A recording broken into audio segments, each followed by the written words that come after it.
Let's go. Welcome, everyone. My name is Deshone. I'm known as Deshone, the Auto Advisor.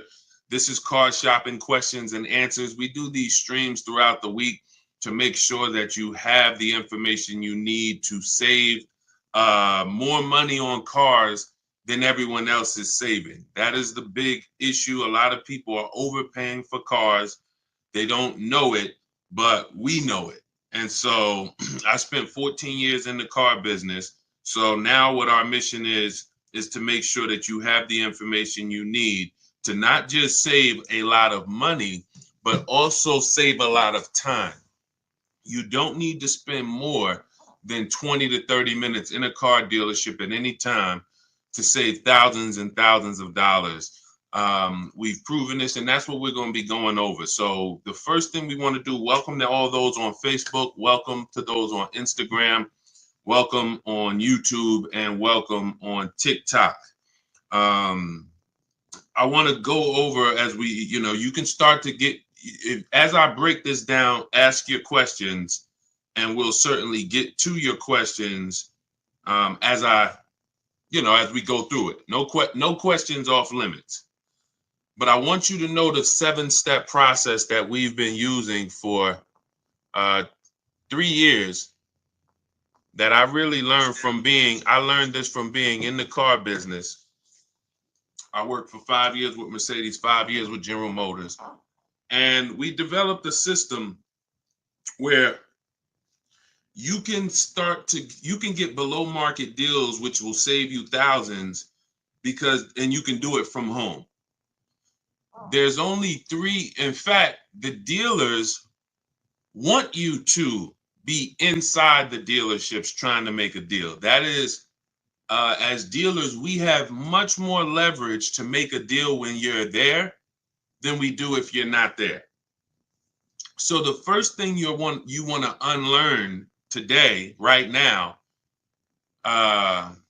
is that you don't need to be in a dealership to save thousands of dollars. In fact, the only way you're going to guarantee you save thousands of dollars is to not be in the dealership, and it's to shop from home. That sounds like what everyone would want. But there is a specific way you need to do it, because the companies that own the websites, their goal is to sell your information, make it difficult for you to shop from home, and try to get you to go into the dealerships. That is their goal. What's up, Mildred? What's going on, Lashar Custom? Good to see you, Ellie. Good to see you, Caesar, BT Thoughts. Their goal is to get you in the dealership. So you have to now realize, if you're going to win, like I'm going to be showing you a lot of people over the next hour, people like Bonita, Greg, Danielle, Eddie, Kimberly, Charles, Sean, Pierre. We'll go over a lot of these people, Zafrina, in the next hour. I want everybody who shares, hit the share button, because if you grasp what I'm trying to get across to you right now, everything when it comes to your financial world with cars is going to change.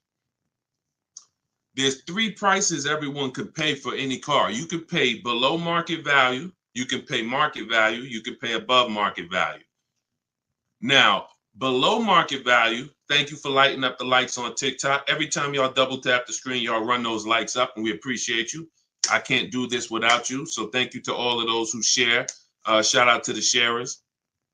Below market value is where you save $5,000 to $8,000 to $10,000 on cars. $5,000 to $8,000 to $10,000. Market value, you might save $3,000 to $5,000, depends on the car. And above market value, you pay list price or above. So if we let's let the first 2 groups go into the dealership, spend their time into the dealership.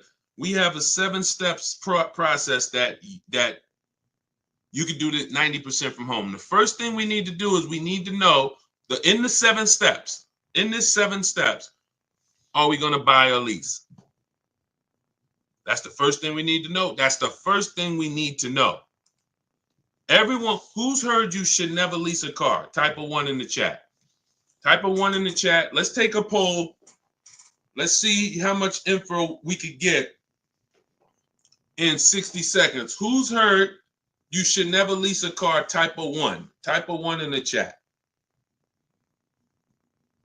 All right, I see you, Miss Bateman. Hold on. We're going to let her type a 1 in the chat. Come on, everybody. Let's get up. Listen, shake everything off. You're not going to save $5, $10, $20,000 on cars being lazy and like sitting back. You're playing, you have to lock in. We have a saying here. Lock in. Let's get to it. We're talking serious business here. We're talking. I didn't gather you here on a live to talk with you about hundreds of dollars. We're not here to talk about hundreds. I'm not interested in hundreds of dollars. I'm not interested in helping you save hundreds of dollars on cars. That is not interesting. Everything that we do here is focused on thousands. So I want to hear from the people who you were taught never lease a car. I see you, 11 Frazier, Chaplain. If you were taught never lease a car, type a 1 in the chat. Type a 1 in the chat. Okay. Miss Bateman. Okay. Chaplain. All right. You're going to see that most of the people you know were taught the same thing. That is, in my opinion, why half of the people in this country are overpaying for cars. Half. I'll put money on it. They do not lease cars. There's 17 million new cars sold a year in a healthy market. There is 45 million used cars sold in a healthy market. 17 million new, 45 million used. You can only lease a new car most of the time. 99.9% of the time, your lease is new. So when you're leasing and you learn about how to get below market leases, you're going to be driving really nice, expensive cars, $30,000, $50,000 cars, and you're going to be, when you get great deals on them, you're going to be paying hundreds and hundreds of dollars less every month than these people who are paying, or who are, hold on, I had to put my phone on Do Not Disturb, than these people who are out here buying these cars. That's rule number 1. We have to get this across. The first step in the book, I have a book that is doing very well. It's very highly rated. Thank you to everyone who's reviewed it. The first step in the book is the 8-year rule. The 8-year rule. If you're not buying a car to keep it at least 8 years, you should be shopping for a below market lease. I just picked up a $54,000 vehicle. $54,000 QX. QX60. I gave them $1,200. My payment's $499 a month. Every lease I've ever had has been what we call a 1% lease deal. We can't, when you have, we'll get to that. I see you have bad experience leasing. We're going to get to that. I'm glad you said that. Remind us to come back to that. Nothing we can't get to the next stuff. We can't get to how to shop dealers and get thousands off until we get past knowing we should be leasing cars if we're not keeping them 8 years. This is rule number 1. I'm paying $499 for a $54,000 car. Deshone, well, I drive 15,000 miles per year. Well, if I wanted to drive 15, I would be paying, instead of $499, I'd be paying probably $530, and I'd be driving 15,000 a year. Deshone, well, I drive 18,000 a year. Okay, I'd be paying probably $560, and I'd be driving 18,000 miles a year. It's not about how much you drive.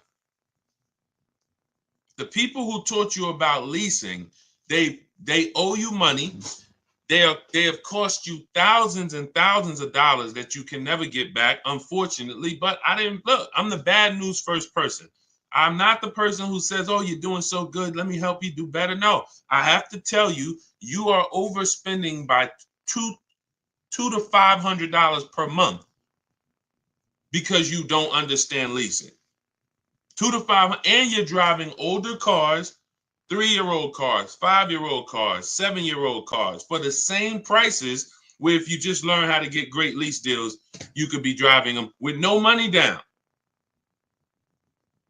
Let's get this out the way. Everything I'm teaching is in my new digital book. It's called Cars from Home, 7 Steps to Saving Time, Money, and Avoiding Dealerships. We are talking about step 1, the 8-year rule.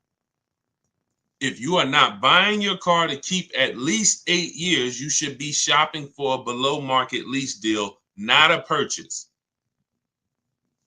And you're going to save thousands and thousands of dollars just doing that. Before we talk about getting great deals, shout out to Facebook. Y'all quiet on Facebook and YouTube. Type 1s on Facebook and YouTube. Let me see where y'all at on Facebook. Let me know if you are clear, you're following what I'm saying so far.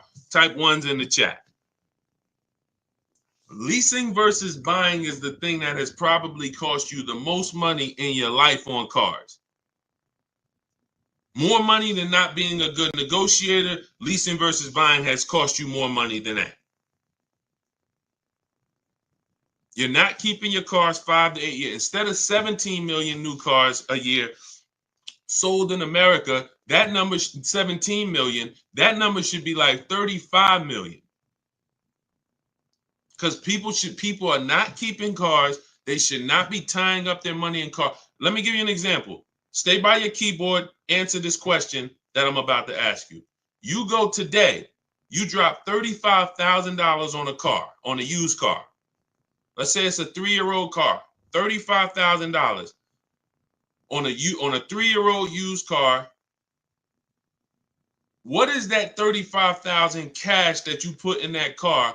What is that car going to be worth in 5 years? That $35,000 used car. What is that cash worth in 5 years?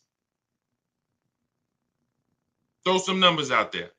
Let's go. Come on. I know I have some smart people on here. Let me talk to the people who, you don't have to be a genius to follow what we're talking about here. I would stand the reason that if we have some high schoolers on here, this is your first time buying a car, you're gonna learn more than our parents ever learned on this short conversation we're having.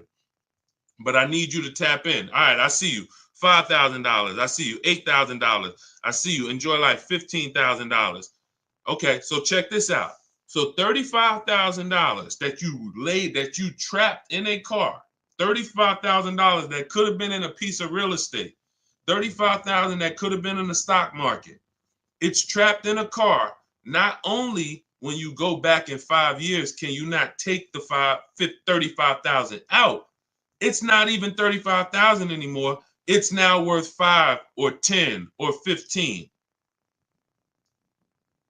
The depreciation is drastic and it's unforgiving. And the only people who should be buying cars are people who are keeping them until the wheels fall off.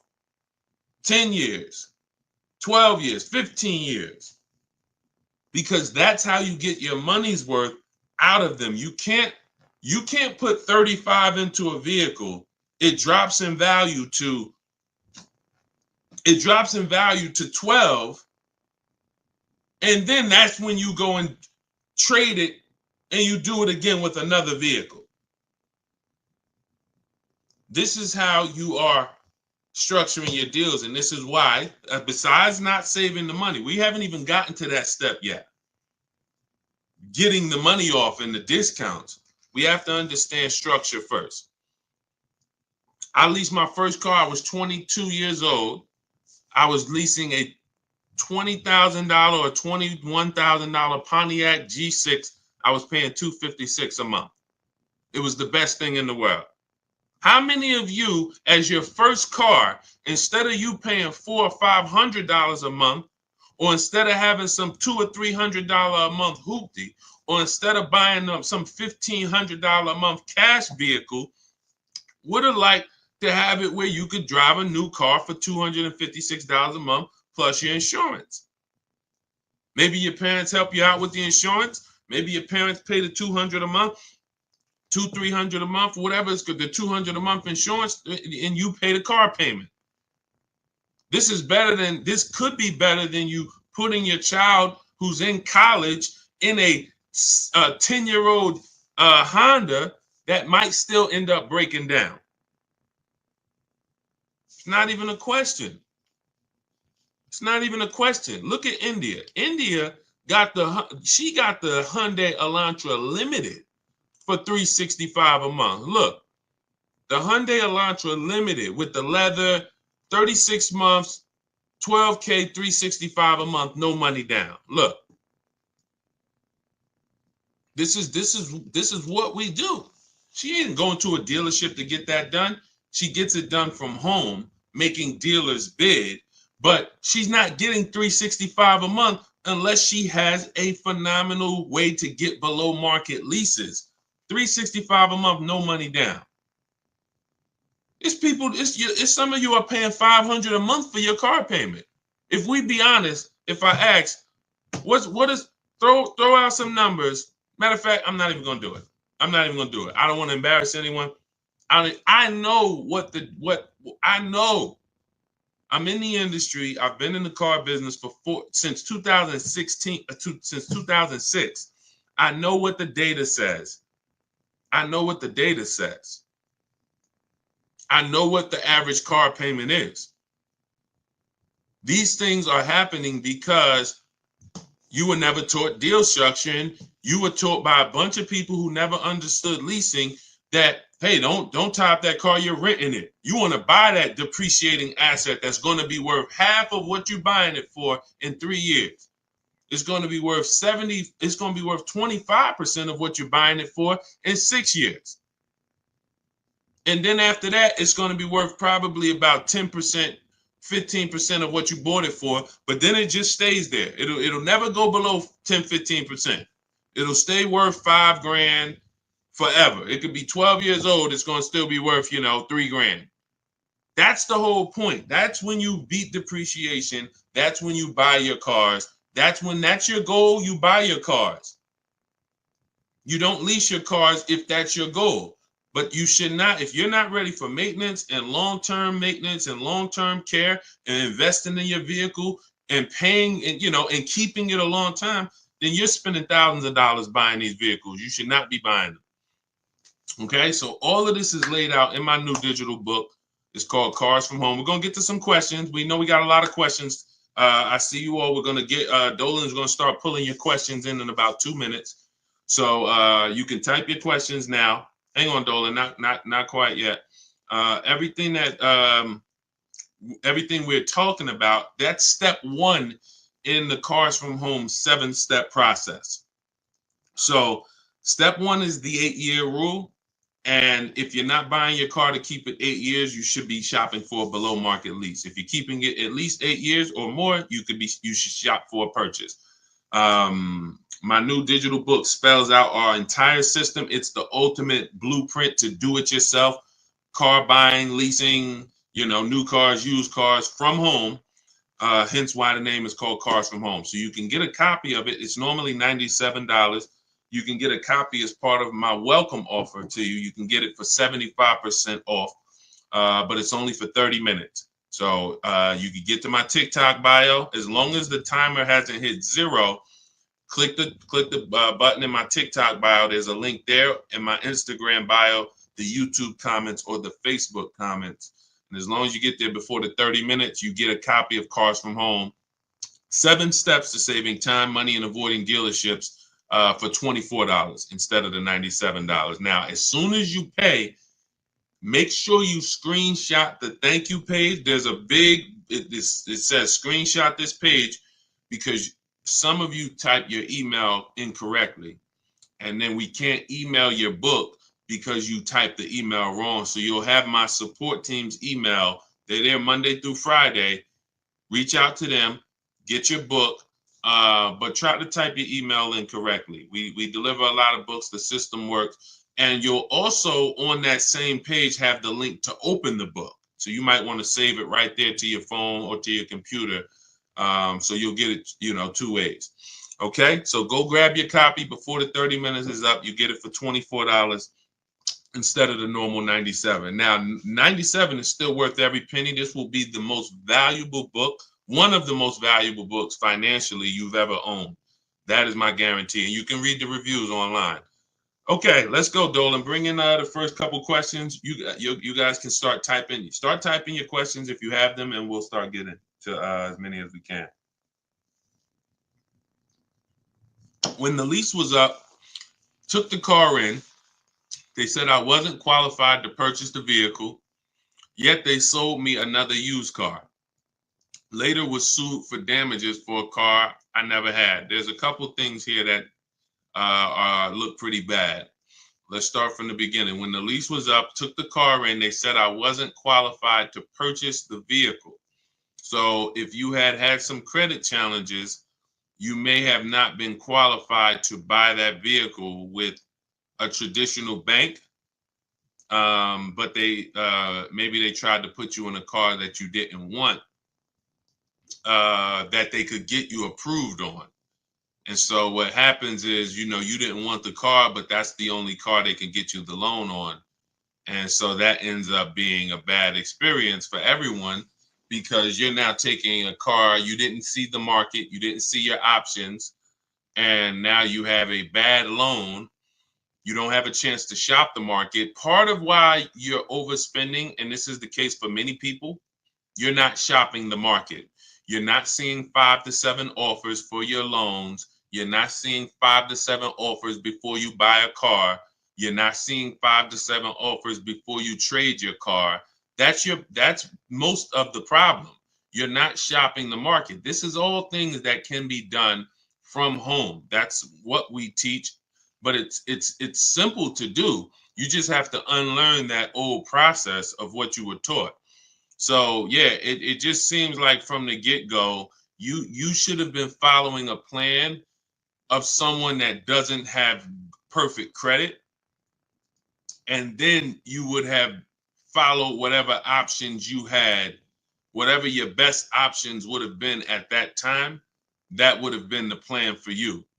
But it should be things that a person with 720, a person with 700, a 700 score can qualify for most leases. A person with a 600 score can't. So the person with a 600 score should not have the same plan as the person with the 700 score. That's why in my digital book, there are paths for people who have the 600 score, for people who have the 800 score, for people who want to pay cash. Everyone's plan is not the same. But yeah, that was the first thing. You should have been moving on a path at this particular point. It's saying, I don't know if you had a chance to recover your credit, but if you need a car, you would still be shopping for a path of a person who doesn't have good credit. There are options for you. The goal is to not, overpay for your loan, your car and your loan. When you have bad credit, you're going to pay a high interest rate, but that should be the only thing you pay for. You can still get a great price on the car. You should get a below market price on the car, but a high interest rate. And that's not what happens. Most of the time, you go and you pay a high interest rate, and then the same car you could have gotten for $18,000, you pay $20,000 for it. So you give the dealer $20,000 and a high interest rate. You should have found that car for $18,000 and then just paid the high interest rate. You got to separate your loan from the car purchase. So these are things that we teach in a step-by-step manner. But, there's a lot there. You need a plan. Stop winging it. Stop winging a 5-figure transaction. Go ahead, Dolan.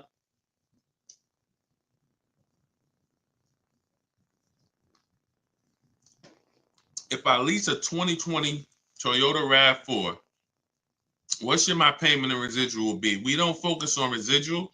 We do shop the payment according to the 1% rule. So everyone who's savvy with leases understands the 1% rule. For those of you who don't know what it is, if your lease payment is 1% of the MSRP or less, no money down, you have a steal. So if you're looking at a $30,000 car, if your lease payment is $300 a month or less, it's a steal. It's a steal. There's incredible value When you add up all of those payments, the amount you paid to drive that vehicle is going to be incredibly low. Incredible deal. That's the 1% rule. Now, we estimate a good deal to be 1.25. 1.5 is where we cap it. So I created the 1.5% rule when it came to bad lease deals, because we knew about the 1% rule, but we didn't know about bad lease deals. And I just saw, especially during the pandemic, but almost any time, people driving around with leases and they've overpaid for them. And now they don't see any benefit in leasing. They say, well, I might as well just buy because the payment I'm paying is almost the same as a purchase. Yeah, that's because you overpaid. It shouldn't be that way. I'm paying $499 a month for my Infiniti QX60. That vehicle to purchase on a 6-year loan, even a 5-year loan, $54,000 vehicle, say big discount, let's say 50, 45, that's $900 a month minimum with no money down. Minimum. I'm paying $499. It's not even close. So yeah, when you're not getting below market lease deals, you can't. Yeah, you drive. Now if I took that same price and I put the 1.5% rule in, where you take the MSRP, you take the total MSRP. Whenever you look at a vehicle that you're thinking about leasing, you want to take the total MSRP. Let's say it's $40,000, and then we know what the 1% rule would be: $400 a month. So 1% rule would be $400 a month. That means if I could get that vehicle, no money down, 12,000 miles per year, $400 a month. Now I want to go to the 1.5% rule. Take that same 40,000, multiply by 0.015. That's 600. So 600 is the max where I'm walking away from the deal. There's no value there if it's above 600. It's just no value. We add up all of those payments, $650 a month times 3 years. We never do a 4-year lease. We're paying too long for a vehicle that we're giving back. Too long. So these are the parameters we use to make sure, to guarantee that we're getting the best deals in the market. Now we got the four. So now what I would do if I'm looking at a $40,000 vehicle, I know that my range for a deal is $400 to $600 a month. That's what I know. No money down. I'm looking for that deal to be somewhere between four. Now, you're not going to look. You have to. We do it easily because we shop from home. You got to get 5 offers to know what the bottom of the market is. You're going to hear me. You're going to hear us discuss here in this community, because this is a community. We've got thousands of people who've used the Cars from Home system for the last 3 years since we came to TikTok. This is a community, but there are people who take it more serious than others. And the people who take it more serious than others, they get way better deals. See, you can't get, let's look at Zafrina. Zafrina got a 0.88% lease. This is one of the best lease deals I've ever seen. Look, it's a $66,000 truck, $65,950. So $66,000 truck, she's paying $579 a month. So if she went in and her goal was to pay 1%, if she would have went in and said what Deshone said, because I never did, that my goal should be 1%. No. Then she would have went in, she would have left out paying $659 a month, $660 a month would have been her payment at that's 1%. She got almost $100 less than that, because you have to shop the market. Maybe the best deal is 1%. Maybe it's 1.2. Maybe it's 1.4.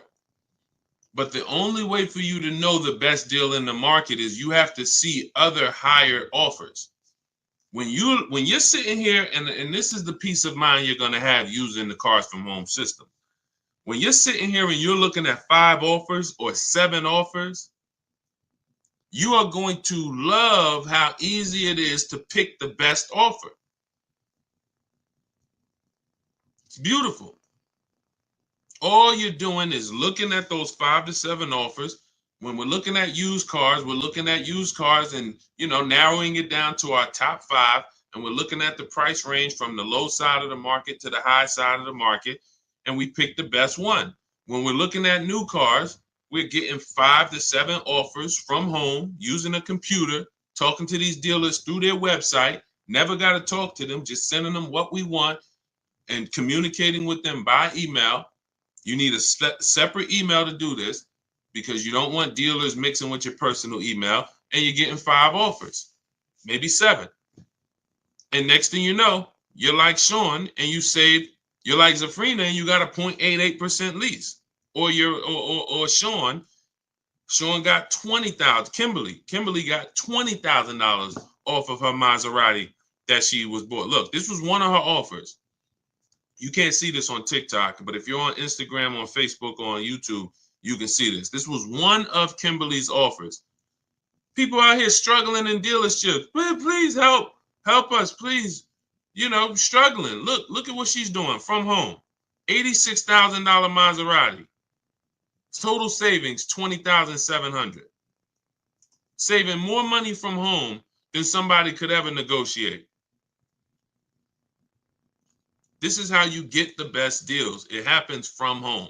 So everything that we're teaching, everything we're talking about is in my new digital book. It's called Cars from Home. 7 Steps to Saving Time, Money, and Avoiding Dealerships. It's already 5-star rated. You can Google it. Thank you to everybody who has taken the time to review the book, to rate it on Goodreads. It does mean a lot.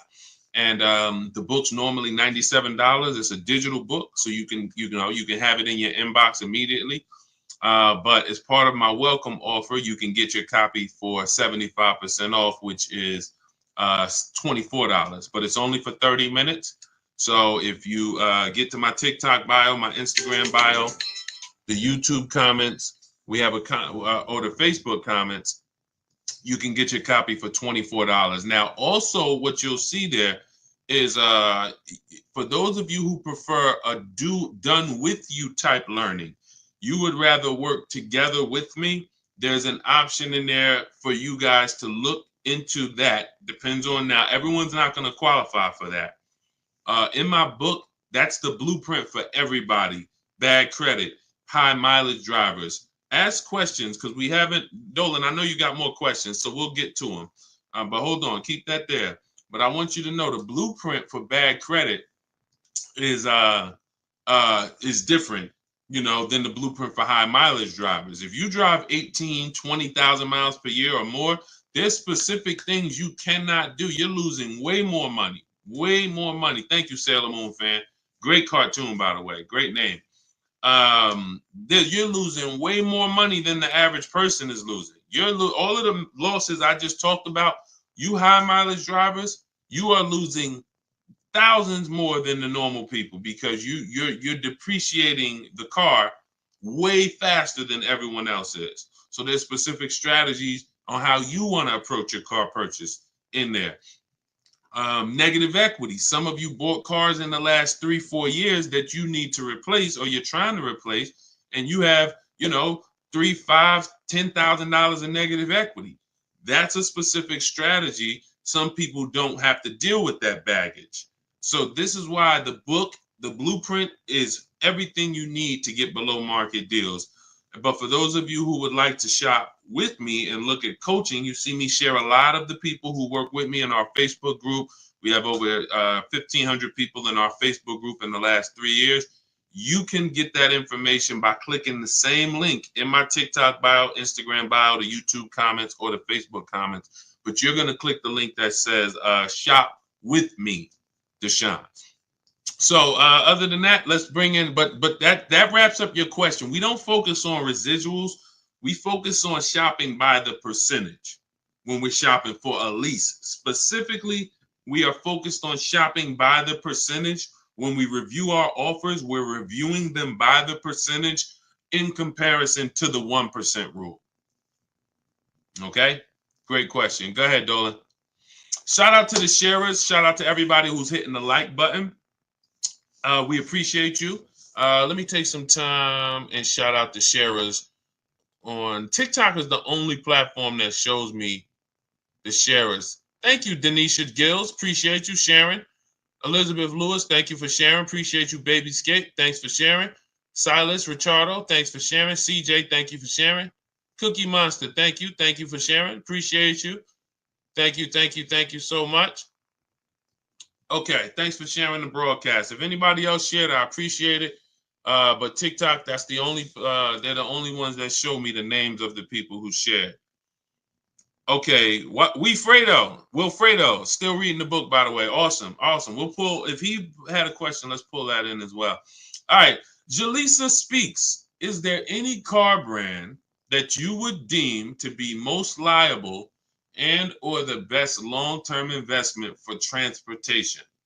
Well, there's several that have a history of long-term reliability. Honda and Toyota, they have led the quality, two things, quality and low cost of ownership. They've led those charts for so long, Honda and Toyota. Now, if you say, well, you want to go with something a little more fancy, then you would go Acura and Lexus, which is Honda and Toyota's luxury brands. Now, at the same time, if you're open to other vehicles that have a long warranty, Kia and Hyundai have the longest warranty in the industry, and they're making some incredible vehicles lately. They're really, really penetrating the market. I mean, Hyundai and Kia they've become, probably from sales wise, Mazda, the growth of those three brands has been incredible, and it's because I think they put a lot of quality into. They try to put a lot of quality into the vehicles. Their styling is great. They're leading when it comes to how they style and design their vehicles. But but we would not make a decision. This is part in our 7-step process, in the Cars from Home 7-step process. We have a step 4 is something we call shopping, not buying. And we do a quality assessment on these vehicles because any vehicle could have bad DNA. Bad DNA means it's going to have problems because that's the way it was made. And it has a high likelihood of having problems because that's the way it was made. You know, if the 2022, and this is year specific, who's heard never buy a vehicle the first year they make it? Who's heard that? This is a saying that, you know, it was wisdom from back in the day. Who's heard that? Never buy a vehicle the first year that it comes out. Who's heard that? Okay, so this is a common thing.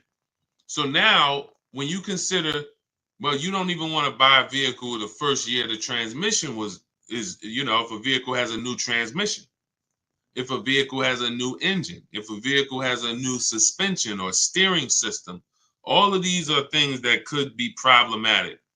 So that's why we always want to check and type in the specific name and the year of the vehicle we're looking at. So Jaleesa, if you're looking at the Cadillac XT6, you would type in 2020, whatever the year is, 2022 Cadillac XT6. If you're looking at a new one, you would type in 2024, 2025 Cadillac, 2026 Cadillac XT6. That is what you're doing. And you're then putting reliability. So 2025 Cadillac XT6 reliability. You know, that's going to tell you if there's any public data that should be alarming, any red flags. You're just going to skim the first page of Google. Once you skim the first Google page, that'll tell you what you need to know in most cases. Just look at the articles. Do you see anything that, you know, stands out?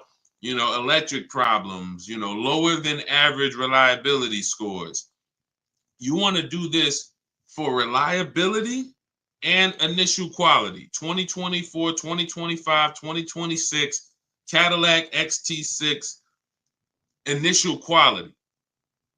This is so simple. These things I'm telling you, because we get cars in 90 minutes, 2 hours. We get these deals. Listen, everyone's not taking a long time. When they're using, look at Ansley's deal. He said, I started the process Saturday, accepted a deal Monday. If you're car shopping and you like, I need a car in 3 days or in a week, that's what we do here. We're the best in the world because we are masters of comparison shopping. Masters of comparison shopping in a very short period of time. But these are 5-minute things we do to check to make sure we don't go out and get a great deal on the car, great price on the car, and then the car is in the shop every 4 months. Every 4 months, the dealer has to send a flatbed, or the roadside assistance has to send a flatbed to pick up the car.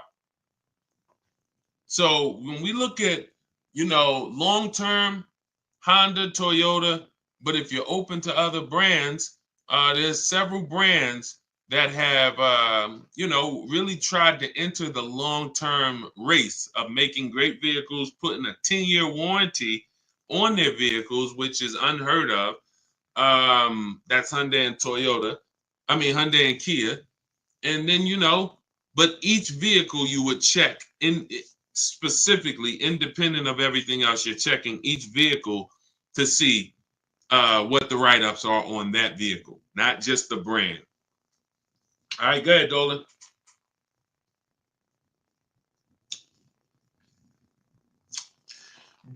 Brand new to you and you're live. Welcome. What's a basic credit score needed to start with a lease? Usually, I would say above 660. You can, but it's not just score. If it's profile. So let's say you are 660. One of the strongest things that you can have on your profile is on-time car payments. When people see on-time car payments, banks feel much more comfortable. If you were just paying $400 a month for 2 years on time, they feel much more comfortable giving you a $400 a month lease payment. Now, another thing, you're not wait, let me go here first.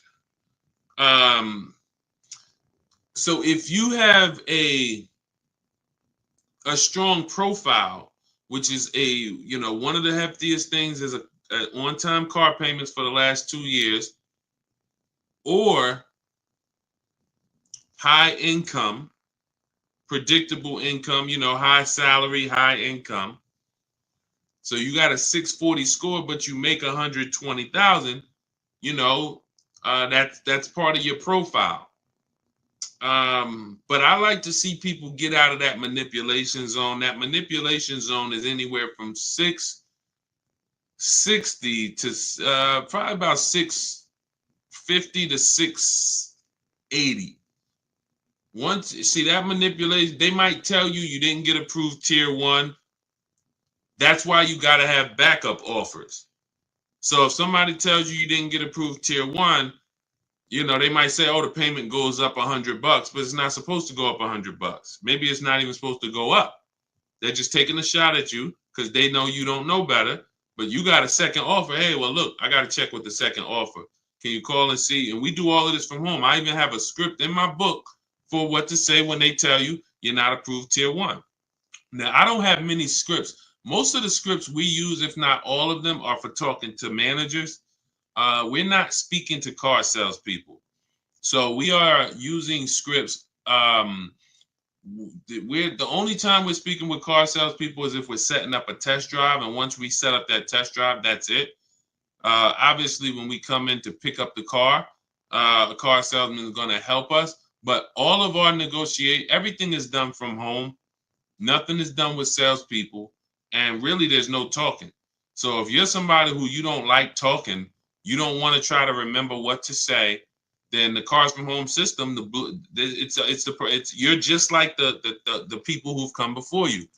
Teddy, none of these people like talking to dealers, going to dealers.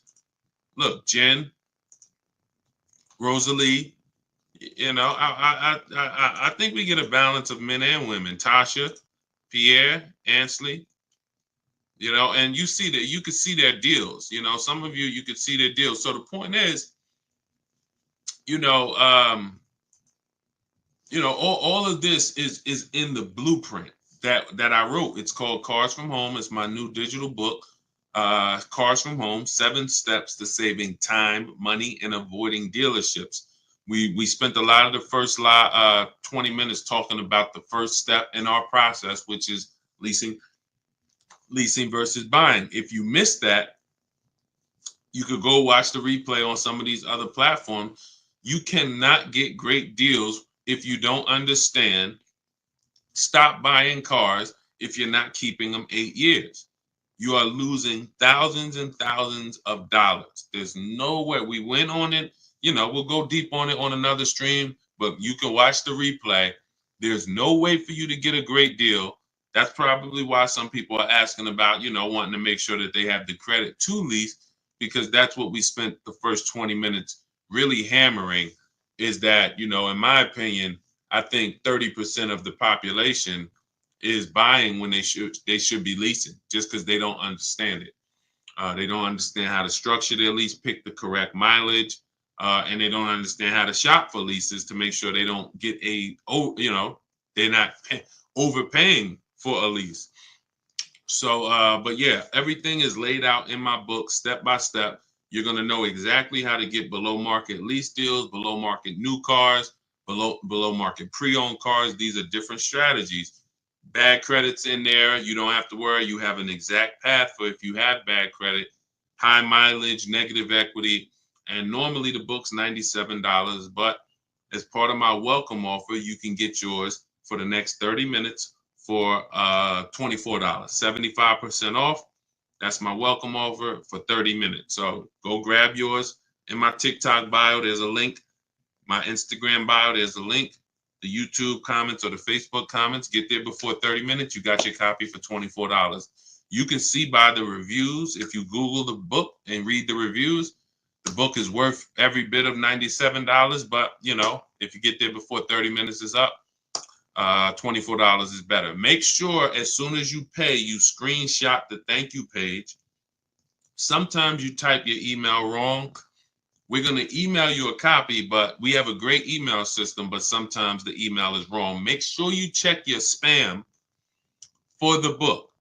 Sometimes if you don't see that book in 5 minutes, check the spam or the junk folders. But then you'll also have my support team. As soon as you buy the book, screenshot that page that has my support team's email. Monday through Friday, reach out to them, and they'll make sure you get your book. You also, lastly, as soon as you pay, there's a link for you to open your book right on the page there. It'll say, click this link to open your book, and you can save it right to your phone or to your computer.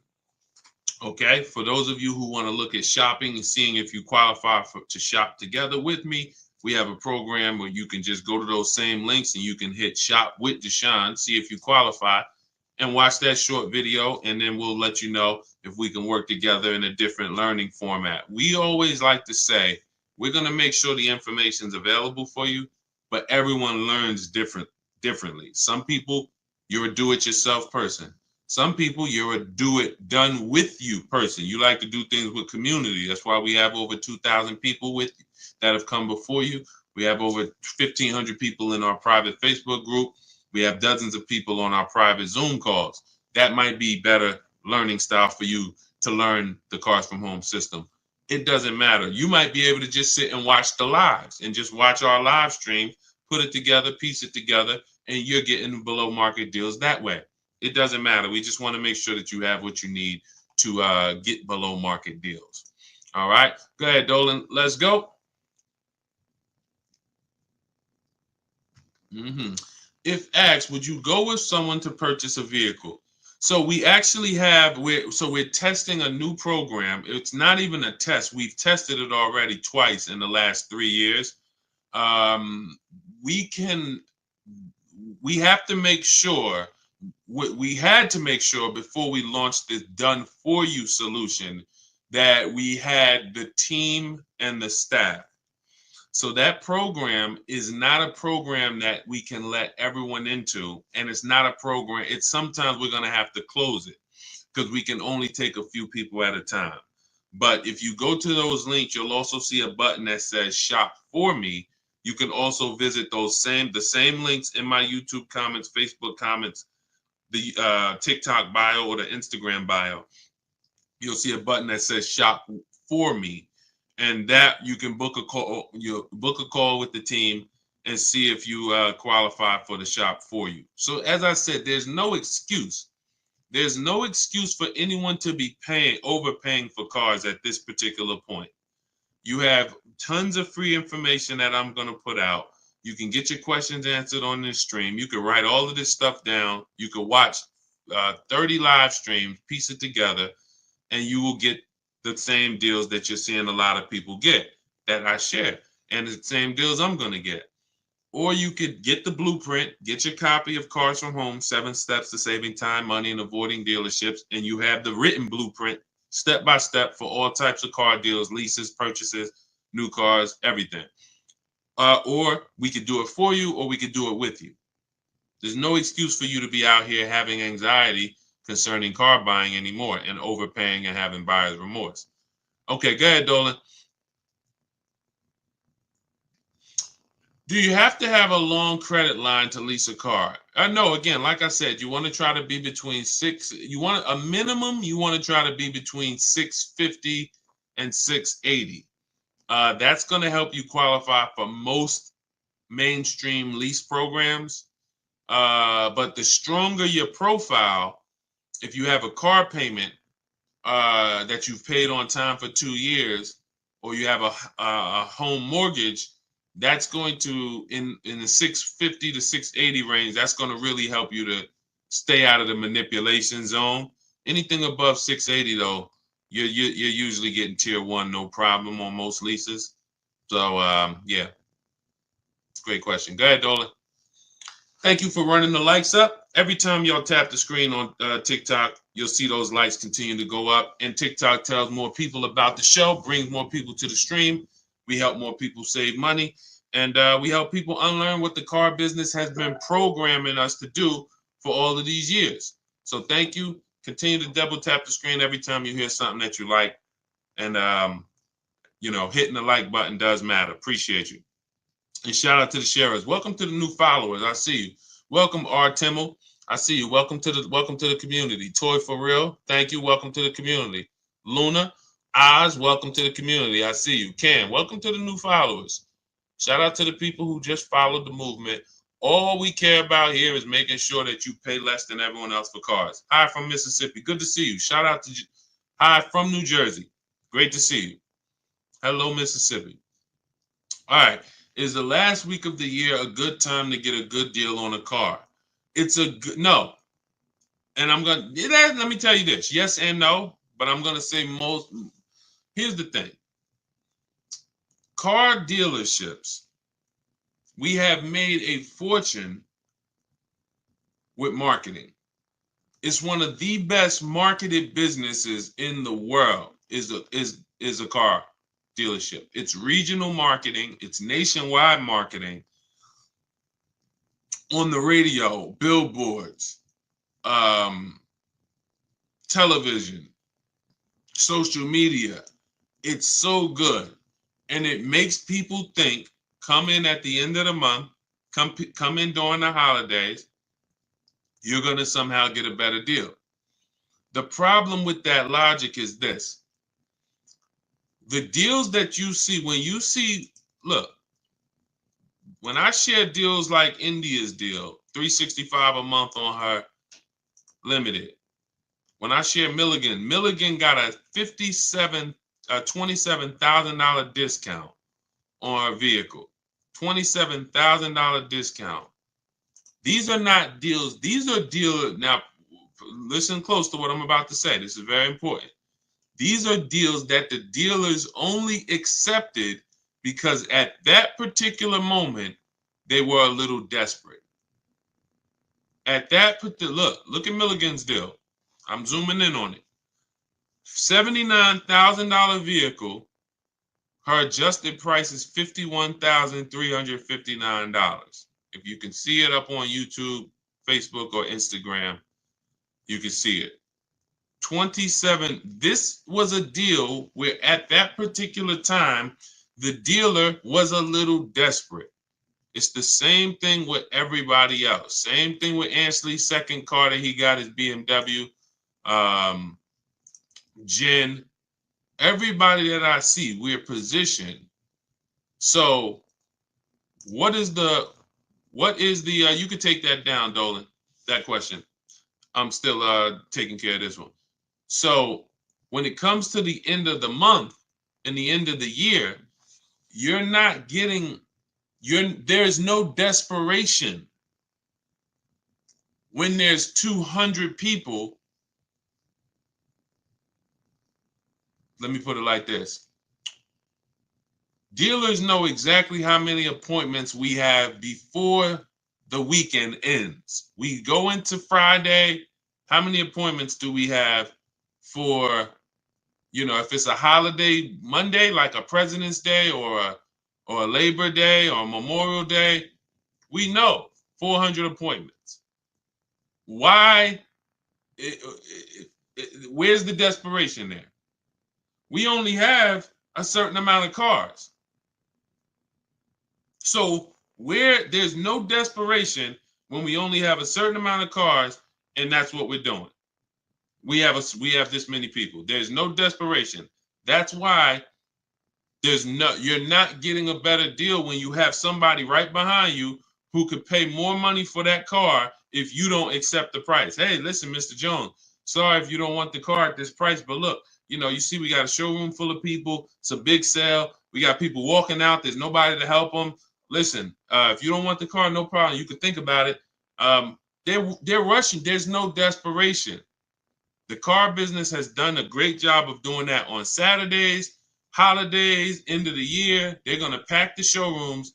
They're going to sell their cars. There's no desperation there. All right.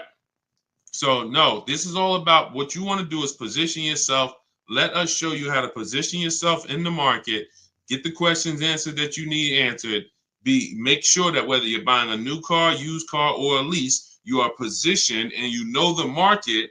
You've seen the 5 to 7 options so that you know you are paying less than everyone else. You're guaranteeing it. You're not hoping. You're guaranteeing it. There's a very big difference between using the Cars from Home system to shop the market so that you can guarantee savings, guarantee the biggest discount, than going in and negotiating with one dealer or two dealers. We're going to show you how to negotiate online with 25 dealers without ever talking to them. We're going to show you how to look at used cars like we're shopping on Amazon and narrow it down. And then verify if there's any fake sellers or bogus sellers that are charging, fake fees that they shouldn't be charging. We do all of this from home. Your power is home. So all of this is in my new digital book. You can get your copy as part of my welcome offer for 75% off. It's normally $97. It's called Cars from Home, 7 Steps to Saving Time, Money, and Avoiding Dealerships. You should not be in a dealership more than 20 to 30 minutes. And we never talk numbers in the dealership. You can get your copy for 75% off, which is $24, but it's only for 30 minutes. It's normally $97. You can get to my TikTok bio, my Instagram bio, the YouTube comments, or the Facebook comments. Grab your copy, 75% off. That's $24. Make sure you screenshot the thank you page so you'll have my support team's email Monday through Friday. Just in case your book doesn't come, you type your email wrong, you have my support team's email. But that email is not for questions. It's just for you making sure you get your book. All right. So let me hop off. Great live today. Great chat. We went deep on a lot of subjects. I look forward to seeing all of you inside. If you're working with us, I look forward to seeing you on the next stream. And God bless you. Keep up the great work. And let's keep unlearning and relearning so we can keep this money in our bank account. Keep these thousands in our bank account and out of these cars. All right. God bless y'all.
All right, I'm excited today because I am fresh off buying a couple cars myself. I've been teaching for years how people can just, if they learn, get incredible car deals from home without spending hours in car dealerships. Just got my father a vehicle, um, Hyundai Palisade he picked up last night. I got an Infiniti QX60 2 weeks ago, $8,000 off the price of the vehicle. I don't know exactly how much he said because I didn't look at how much off on that Hyundai. I do know there's no one driving a Palisade less than him.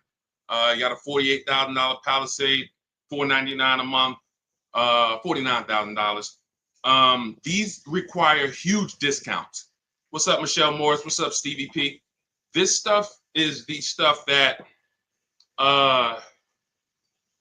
I mean, we literally, even as my dad was picking up the vehicle, he was just like, man, you really do this stuff. And I'm like, and I've gotten cars for him for years, you know what I'm saying? I've gotten cars for him for many years. But to see that many of you, here's your problem. You're totally impatient. I want to help you through that. That's why every time you see me, you see unlearn, relearn. But what I find is that you guys, unfortunately, you've been programmed. And I can't say it nicer than that. I need to let you know, as a former car salesman for I've been in the car business since I was 22, 2006. I've worked for the biggest brand in the world in Mercedes and the top 3 dealerships in the nation at Ray Catena and Edison. Yankee Stadium, 2011, where $300,000 was what most people were making who had been there. So I came at 28 into the top of the top.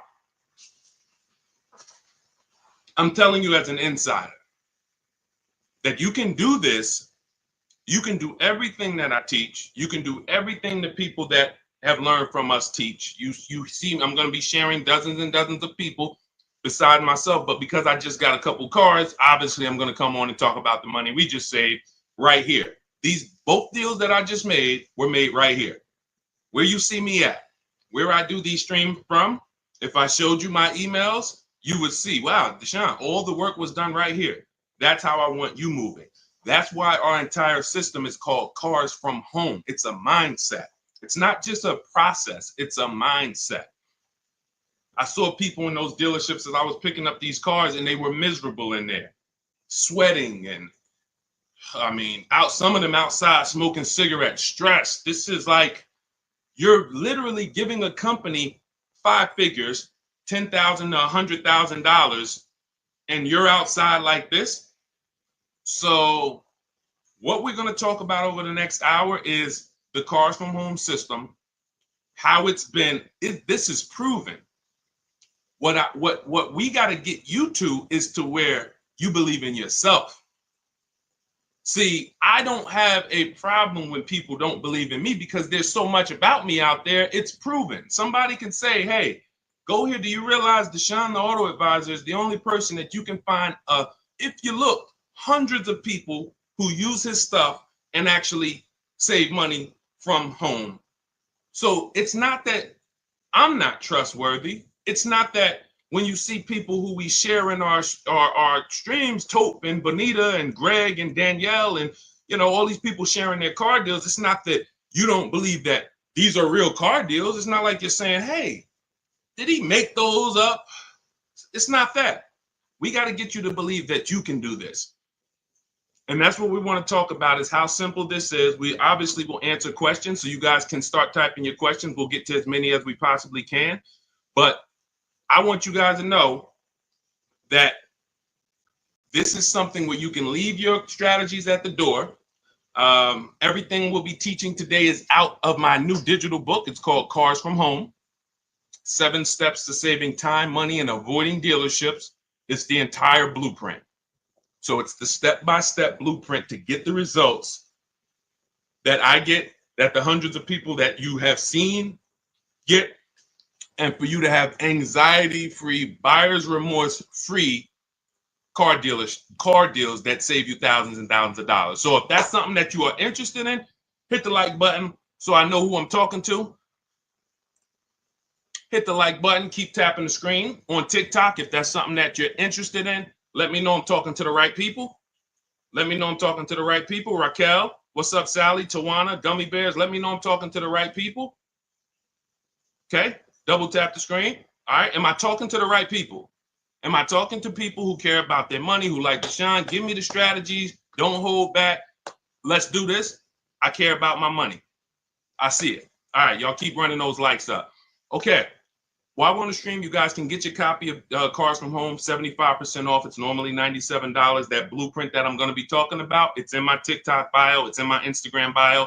We put a link in the comments on YouTube and a link in the comment on Facebook. That's going to get you 75% off. So you won't pay the $97.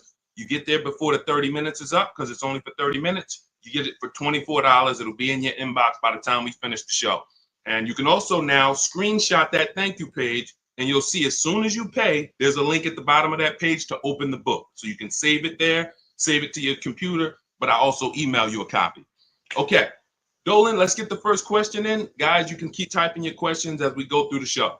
Love the book. Thank you, JC. I was wondering, can you use the same strategy you teach also when trying to get a below market lease on an exclusive car that will need to be ordered to get all the options I want? If I'm ordering an exclusive car, right now we're using this, we're shopping for a customer with a Range Rover autobiography. Doesn't matter. I'm talking to dealers in six, our team is talking to dealers in six states.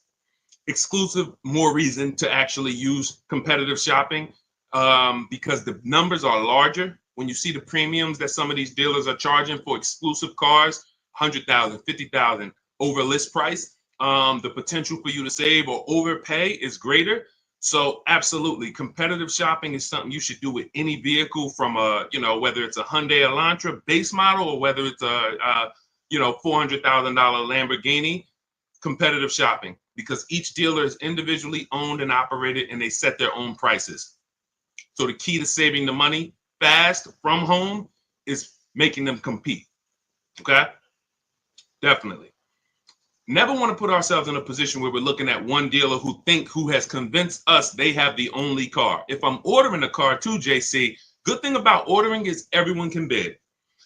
When you get an exclusive car, dealers get something called allocation. That means I only might get 3 Range Rover autobiographies a quarter or a month. I'm sorry. I might only get 3 G-Wagons a month. So some dealers have used that. They don't have allocation, so they can't put an order in. But other than that, we use a strategy called the 25 to 5. For new cars and leases, we connect with 25 dealers online. You know that, JC, because you have the book. You can do that with an order. You do it before you place the order because now you have a bunch of dealers who can bid. When you go do that strategy, not everyone's going to have a car you want, but on an order, pretty much everyone could get a bid in. And I remember we had somebody who was getting a brand new BMW. I think it was an X4M when they first redesigned it. And she used the strategy, and every dealer wanted list price or over list, and the best offer she got was $3,000 off. So there are dealers who want the unit, but you got to be patient. You got to be positioned. Okay. And what we do is help you get, be positioned. Okay. Great question. Go ahead, Dolan. Keep typing your questions. Simply Trick. What's up? Shout out to the people on TikTok. Matthew Forrest. If you want to talk cars, if you're ready to talk money, then come on in. Get your mind right.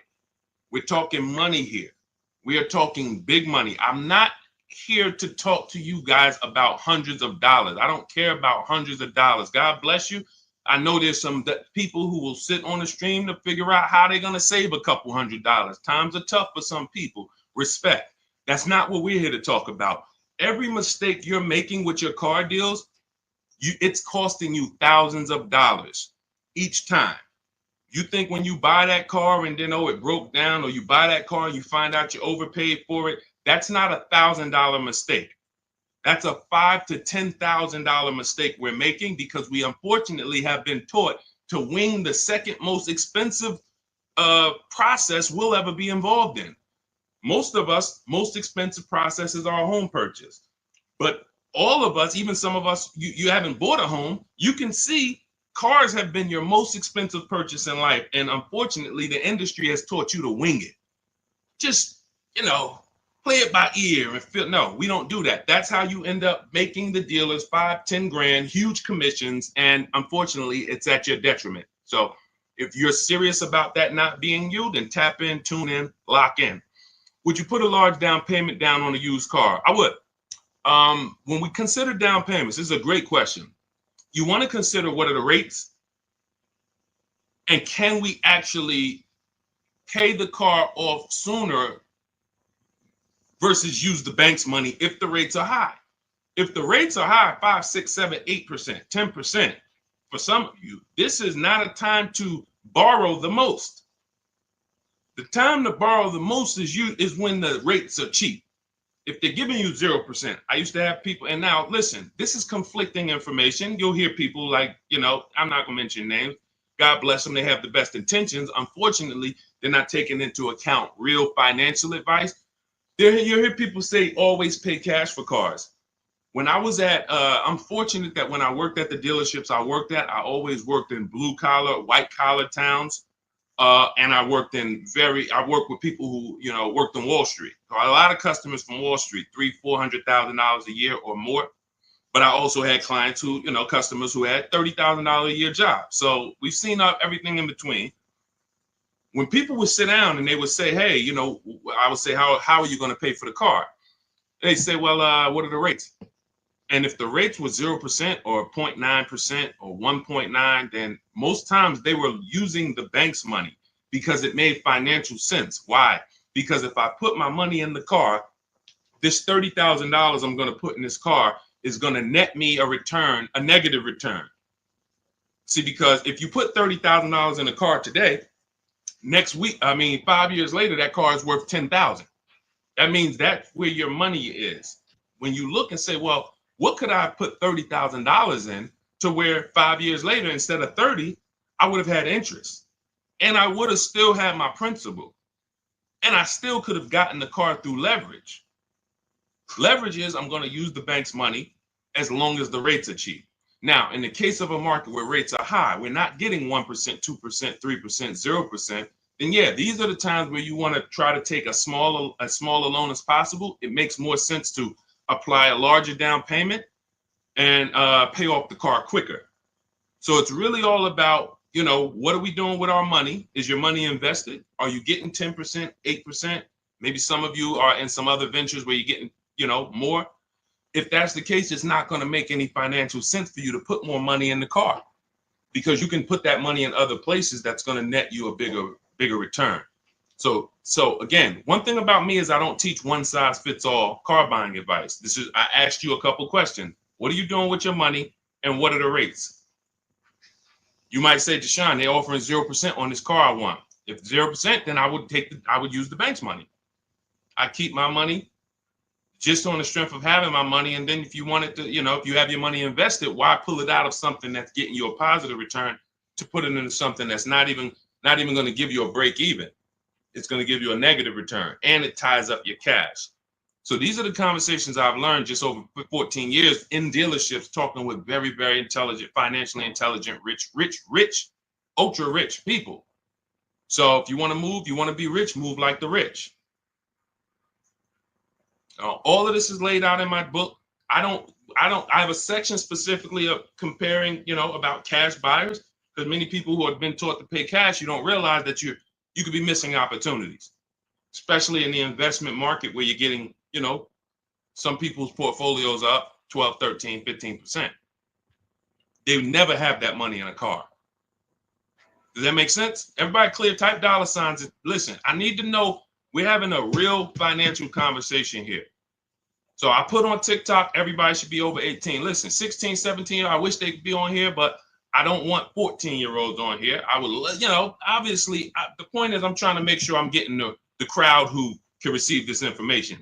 If you're clear on that principle concerning rates as opposed to down payments, then type $signs. If you need me to clarify, then ask a question and ask me to go more deep. I don't want to go deep I don't want to move to the next question until I make sure that the people on the stream have, you know, so let me know. Y'all see, it, be clear, we want to go deeper on that?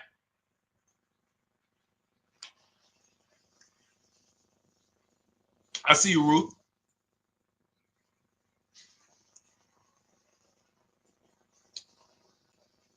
Okay. Listen, TikTok, I'm going to tell you something. The people that's on here, you are not going to get the most out of this casually watching. I just want to be honest with you. It's two people I can't help.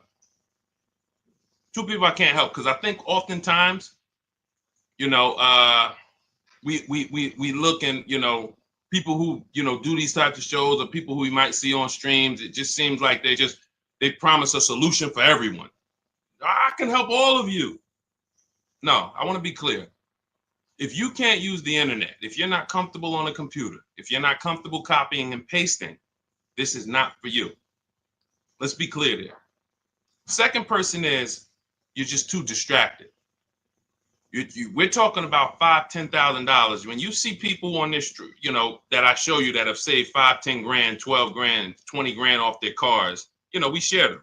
You guys know that. I mean, look, you got people who save 20 grand off a new F-150 Lightning, you know, ridiculous lease payments, $365 a month, sign and drive on this 2024 that India got. When you see this, these people aren't casual listeners.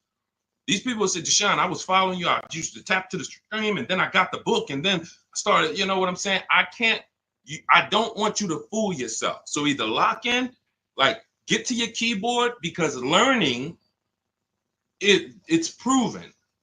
Those who actively learn get results.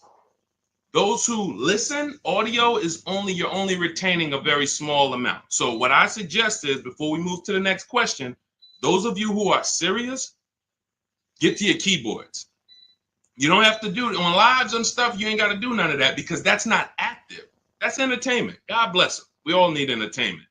But here, in order for you to look and say, you know what, I was on Deshone's stream. I don't want you on this stream 2 years from now having car buying anxiety, Alex, Annabelle, Chef Land. I don't want people who was following me when I came to TikTok in 2021, when God blew me up, and you saw me 2 years ago, you still have anxiety. You still ain't out here saving the money that we're saving.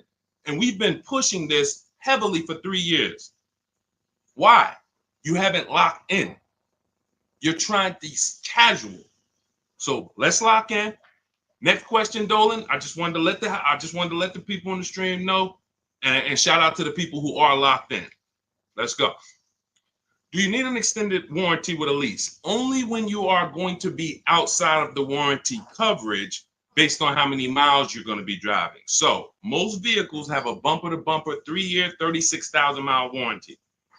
Now, when you consider that the average lease is 12,000 miles per year, but there are leases for 15, 20. You know, we teach about high mileage leases here, 25,000. Jen got a high mileage lease on her Honda CRV hybrid. Her best deal out of all the dealers, because we shop 25 dealers, we do it from home. Her best deal on this vehicle is $40,000. It was $512 a month, no money out of pocket. Come pay $512 a month. That's your deal. Now, she bumped it up because our formula when we're shopping for our lease offers is always to shop with 12,000 miles per year. First payment down. I want you to write this down. Everybody who's locked in, write this down.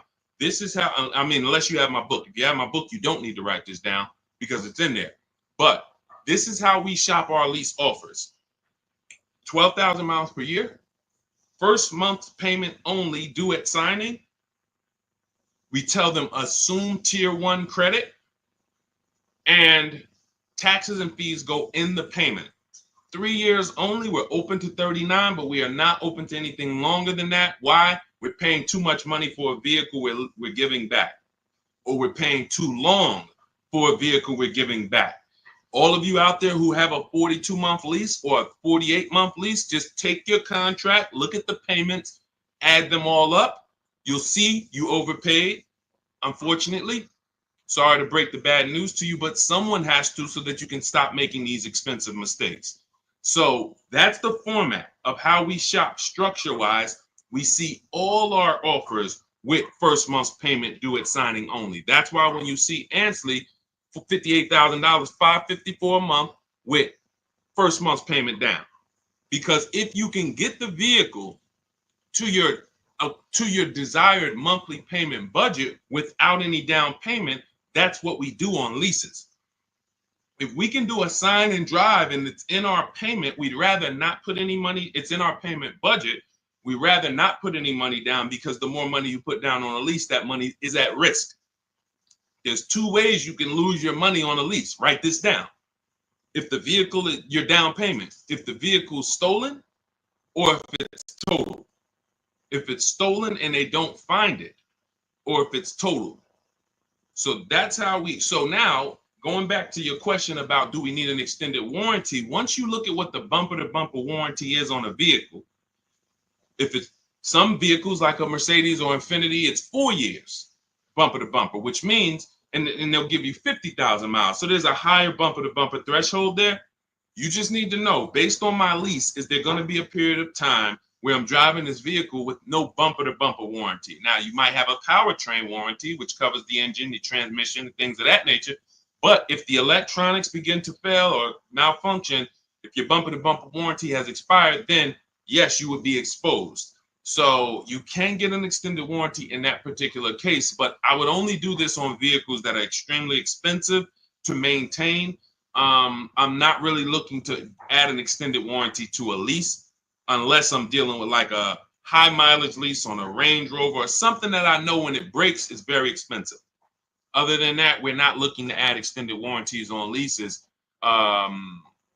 Typically you'll be out of that vehicle before you won't be able to have the vehicle long enough to have the warranty make sense. Okay. What's up, Primo? What's up, Nick? Kelly Tipple. Go ahead. Next question, Dolan. Everything that I'm teaching is out of my new digital book. It's 5-star rated. You can Google it. It is called Cars from Home. 7 Steps to Saving Time, Money, and Avoiding Dealerships. We save time and we save money. I'm not into saving money and being in dealerships for hours. Who enjoys being in dealerships for hours? Listen, that might sound like a weird question, but there are some people who get a thrill out of it. Anybody? Yes? Enjoy being in dealerships? Enjoy? Anybody? Who hates going to dealerships? Who hates being in dealership? TD Brewer? What's up, Gus? What's up, Kenyon? Yep. D. Will? He said me. Kellen? Yep. I enjoy it, but has to be quick. Yep. Londa, me. Yep. Look, Marquise, no more than 2 hours. Now, when we talk about the time, you can save time and not money. You can save money and not time. So you can go in and say, well, it took me 10 hours, 2 days, 3 visits to save $10,000. Well, you might have saved money, but you didn't save time. We want both. And then we have a third caveat in that title. It's avoiding dealerships. So 7 steps to saving time, money, and avoiding dealerships, because we don't need to be in dealerships to save the time and the money. Clear? That's the name of the book. So you can get a copy of it. It's 75% off. It's everything I'm teaching. Now, obviously, you guys can see I don't hold back. So it's not like, hey, my best stuff is in the book. We do have calculators in the book that obviously I can't, give you here.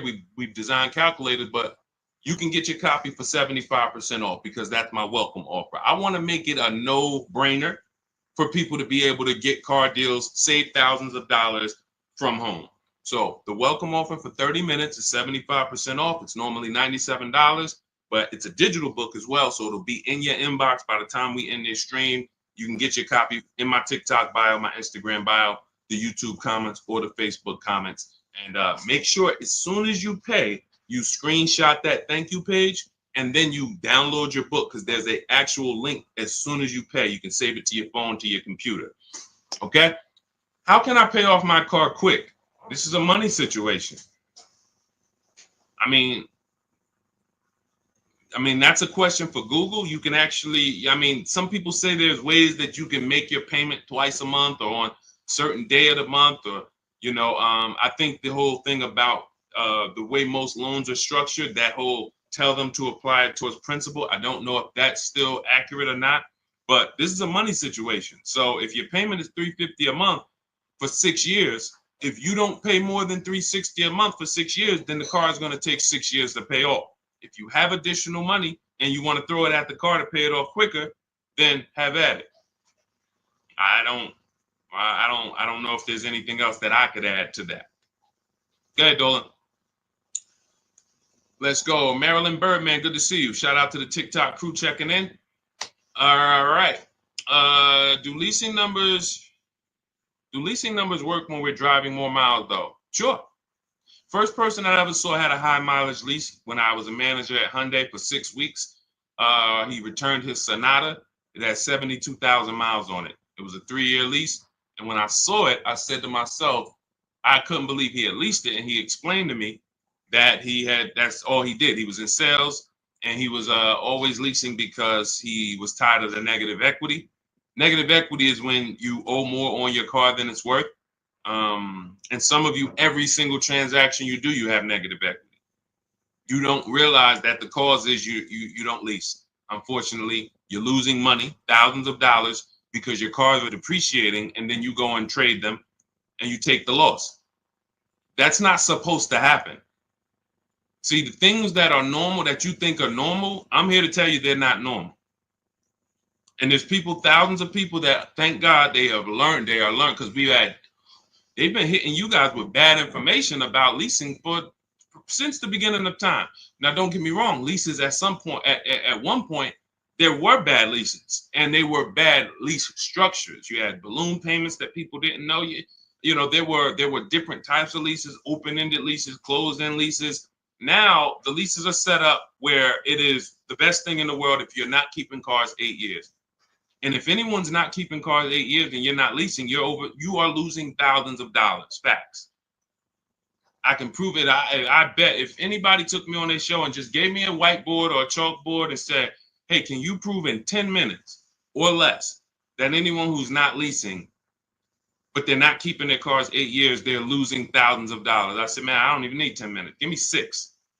Because all I'm going to show you simply is the fact that someone like Ansley, who gets a 1% lease, he's paying $554 a month for a $58,000 car. Now, some of you know, let me ask a question to the community. Shout out to the new people. I know we got some first-time people on here, but this is a question for the people. I want to see, maybe we don't know. If we got some people on here that know this, how much is every $100? I gave it away. So every $5,000 that when you're looking at a car, every $5,000 in that vehicle, loan-wise, you're going to pay $100 a month. So looking at this car right here, which is $58,490. Roundabout, that's going to cost us about $1,100 to $1,200 a month. Even before taxes, we ain't put tax on there, but let's just assume, just looking at that $58,000 number on a 5-year loan. 5-year loan, that would cost us about $1,200 a month. So if that number would cost us $1,200 a month, and Ansley's paying $554 a month, how long does you see what I'm saying?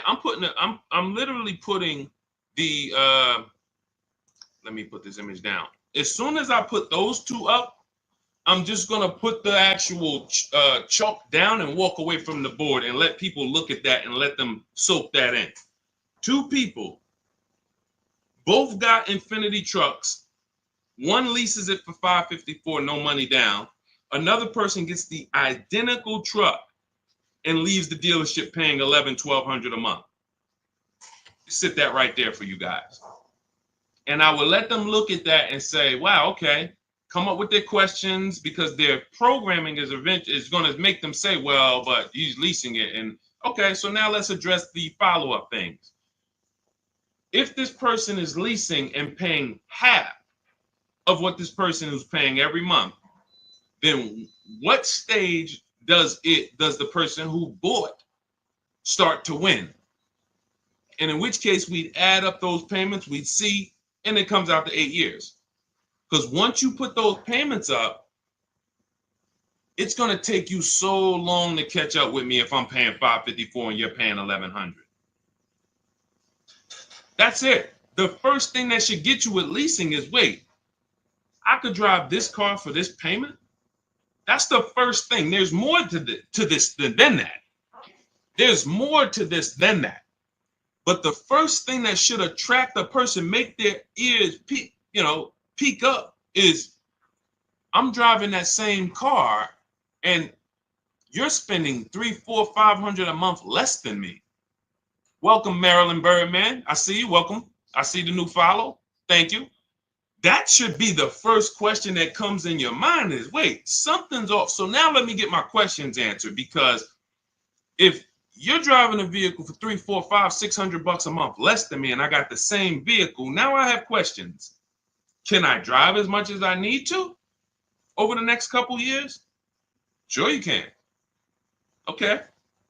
What if I need to drive 20,000 miles a year? Okay, well, the payment goes up slightly, but you're still way less. Instead of being $400 a month less, you're $350 a month less, or now you're $300 a month less.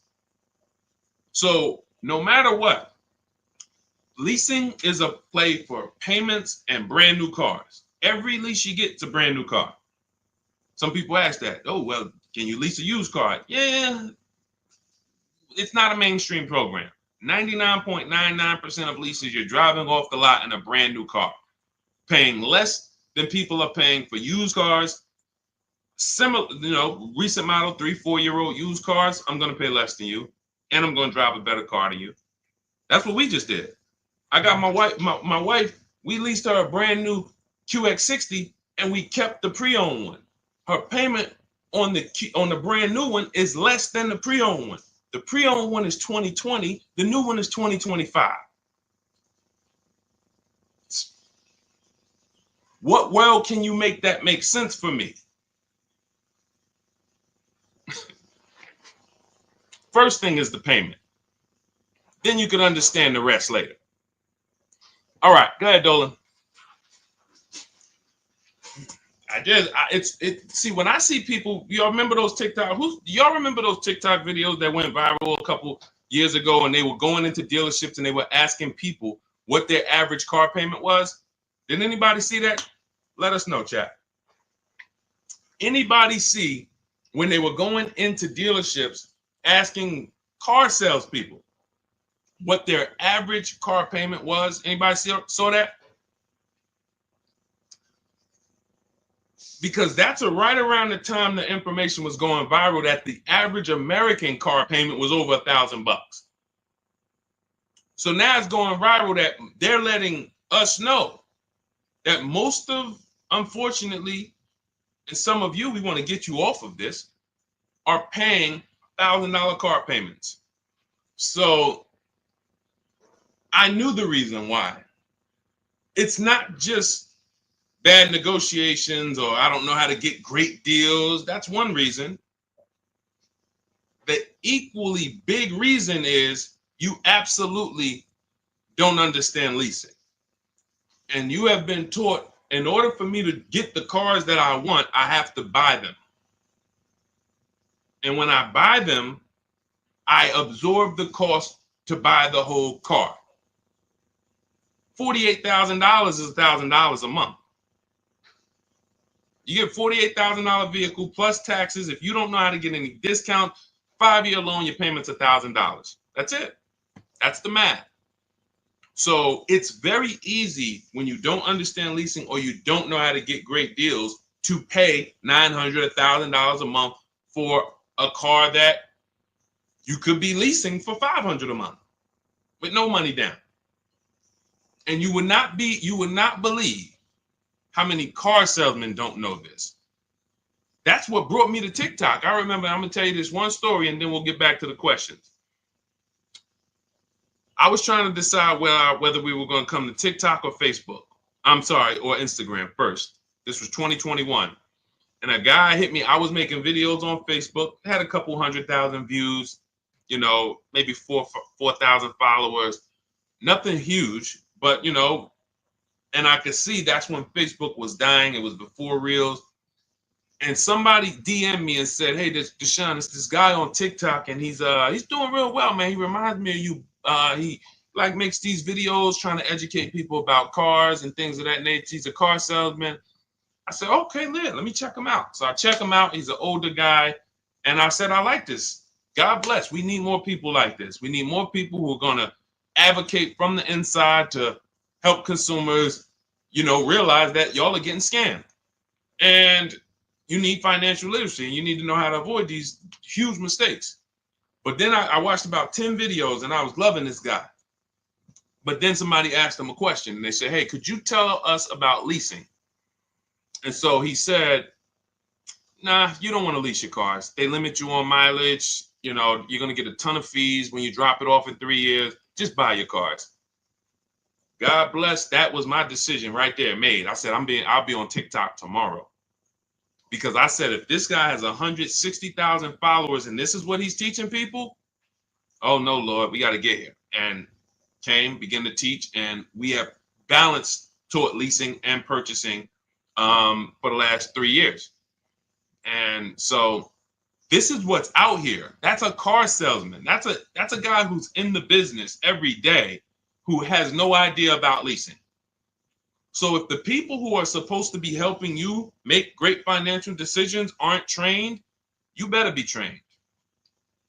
Pay attention to what I just said. If the people who you're trusting with 50, 80, $30,000 of your money, you're trusting them to help you make a great financial decision, and you don't know if they're trained, and many of them are not, you better be trained.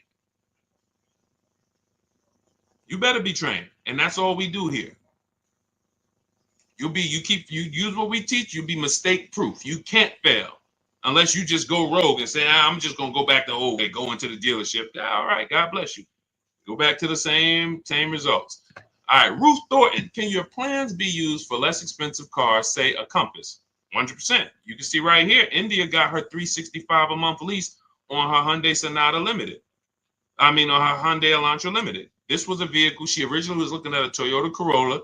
She didn't like the lease program. See, what you got to understand about shopping for leases is you can't control the lease program. It is so easy to save money on new car purchases. Used cars, simple. Because there's nothing but find the dealer with the best deal. That's simple. We use the internet. So like I said, if you can't use the internet, if you're not comfortable with a computer, then I'm sorry, this isn't for you. But if you can use the internet, then you can put that back up, Dolan. If you can use the internet, then you can continue to get the deals we get, but when it comes to, hold on one second. You can throw that question back up, Dolan. Let's just keep that on the screen. So, but when it comes to lease programs, you need, there's something we can't control, which is, what is the rate, the money factor, the residual? If it's bad, it's going to lead to a bad lease deal. It doesn't matter. We shop. This is my recommendation. You don't have to listen to it. You're an adult. We don't make a decision before we see 5 offers on a lease, because you never know where the bottom of the market is on a car. So we want to see 5 offers when we buy a new car, when we see a lease. So we do it from home. If you want to do it your way, you don't have my book, you can call around, talk to sales managers, try to get 5 offers, because what you're going to see is they're going to be totally different. People are going to take off different amounts. But when it comes to the lease program, you saw that India, she was shopping for a Toyota Corolla and she got all her offers, and she identified it was a bad lease program. That means all the offers are break the 1.5% rule. It's not a dealer's fault. So we're not going to get too complex, but you got to understand, with a lease, it's not like a purchase. There's a bank that we use, and if the bank has a bad deal, it'll almost be like that. It's not like interest. It's a bad lease program. So she ended up going to a Hyundai Elantra Limited. So that's the one with the nice features, $28,000 vehicle. She gets it for $365 a month, sign and drive. So it doesn't matter. Jeep Compass is right around, maybe I think it's a little more expensive than that. I think it's 32, 33. We've used this for everything. We've had people get Rogues, we have people get CRVs, we have people get, BMWs, Jeep Grand Cherokees. Raphael got her Jeep Grand Cherokee, $549 a month, 54,000.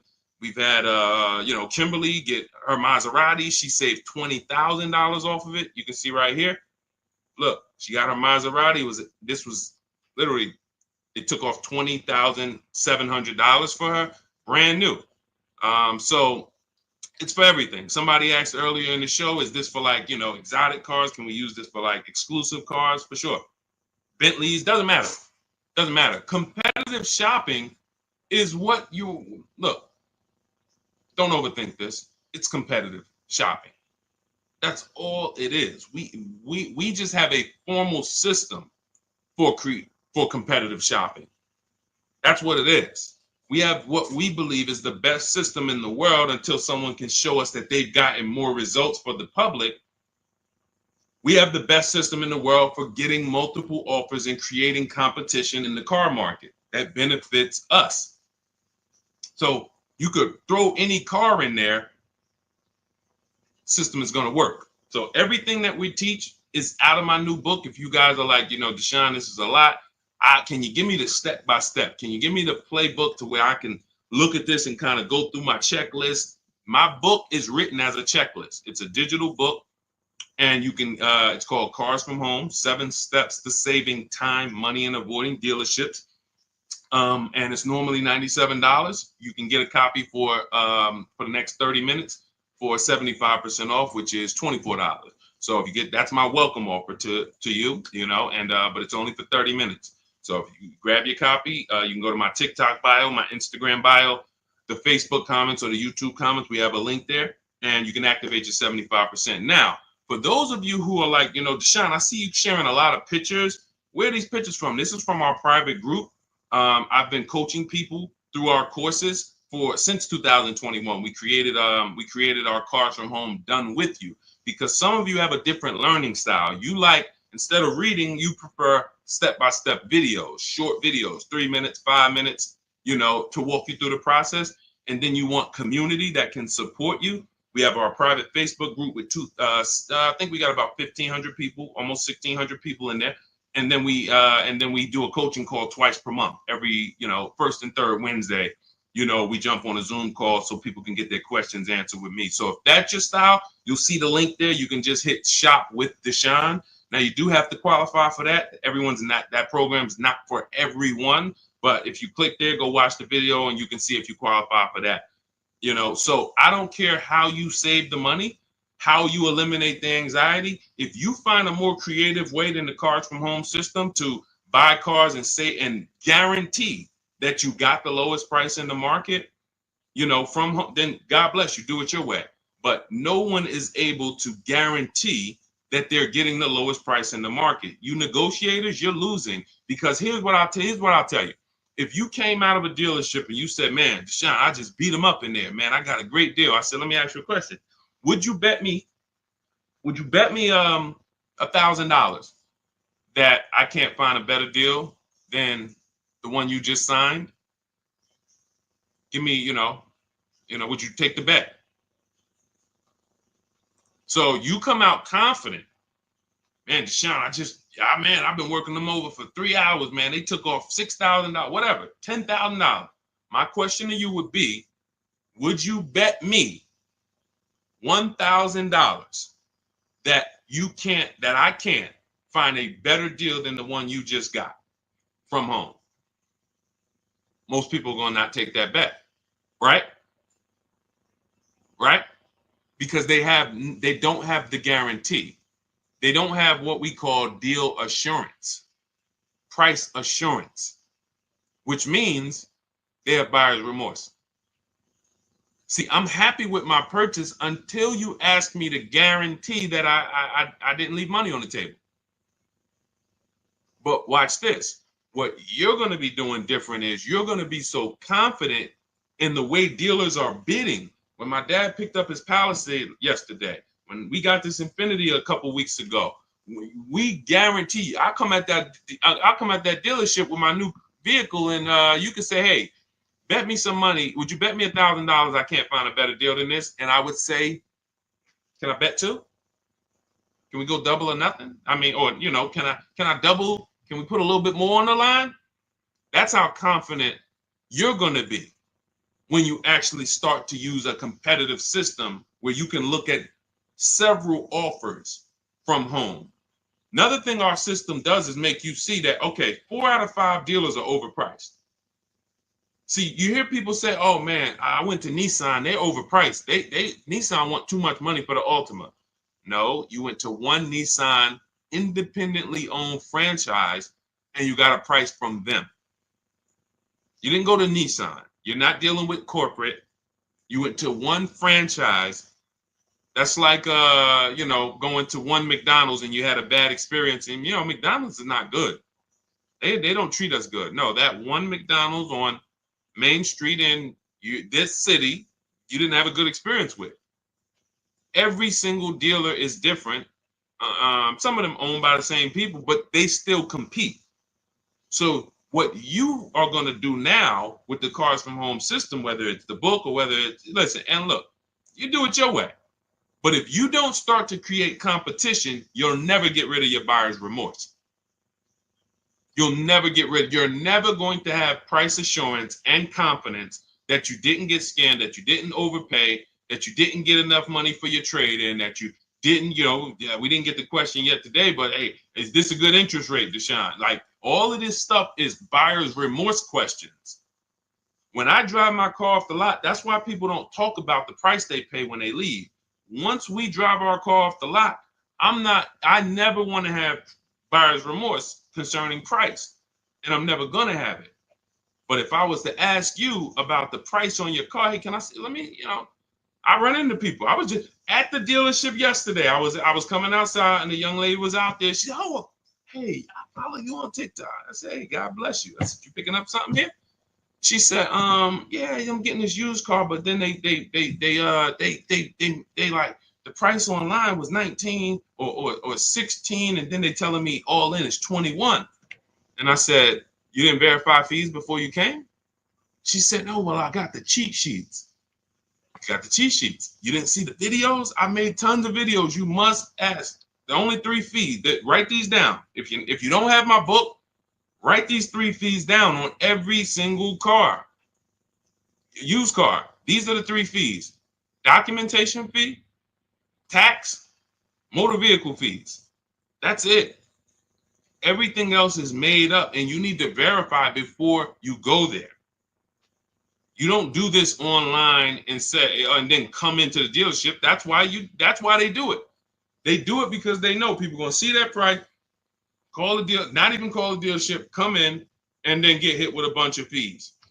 So unfortunately, yes, she follows me, but she hasn't gone deep to see that that's a rule we don't break. I will never go to a dealership on a used car without verifying fees before I get there. That's a recipe for wasting your time, because I'm not going to buy it.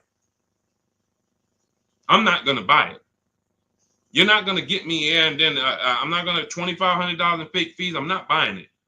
So, because some of you said, well, Deshone, I'll just get up and walk away. Well, the bad thing about that is you still need a car. So what you did is you allowed someone to waste your time, and while the good car was selling, you were there dealing with the bad car.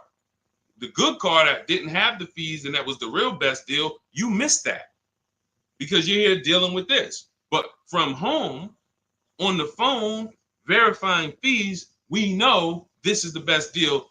When I get in the car and drive to a dealership to see a used car, by the time you're getting there, you should know this is already the best deal. And all I need to verify when I get here is that this car drives good. But I know the price because I've done that from home. In my book, we teach a system called the multiple marketplace system. That's how we shop for used cars. It's different than when we shop for new cars, because with used cars, there's a couple things you have to know. You have to know this. You have to know the title history. Write these things down. I'm wondering who's writing it down, but I can't worry about that. I know this. I just gotta, I remember. Never mind. I'll go off a tangent. So you need to know the service records. You need to know the accident history, and you need to know what the title looks like. That's how we screen down for quality. The quality of the car.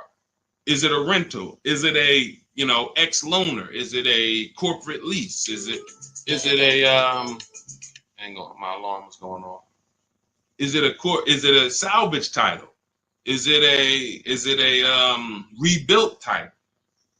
These things are not the same. So we need to look at that title, the service history, and the accident records, and then we move into looking at price. And and some of you, who's bought a used car in your life? I'm going to tell you something right now that I guarantee you're going to be like, wow, that makes sense, but you never did it. If you bought a used car before in your life, I want you to type the letter U. I want to specifically talk for a quick second before we go to the next question to the people who have bought a used car or you're planning to. Type the letter U. Because if we don't have, okay, I see you, Ty. Everyone if you have bought a used car or your next vehicle you're going to be shopping for is going to be a used car, type the letter U. I see you, Marcus.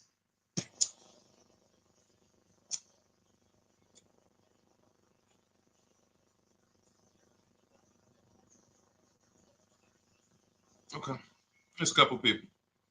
When you look at a used car, the most important thing to determining if you're overpaying is to know the original price.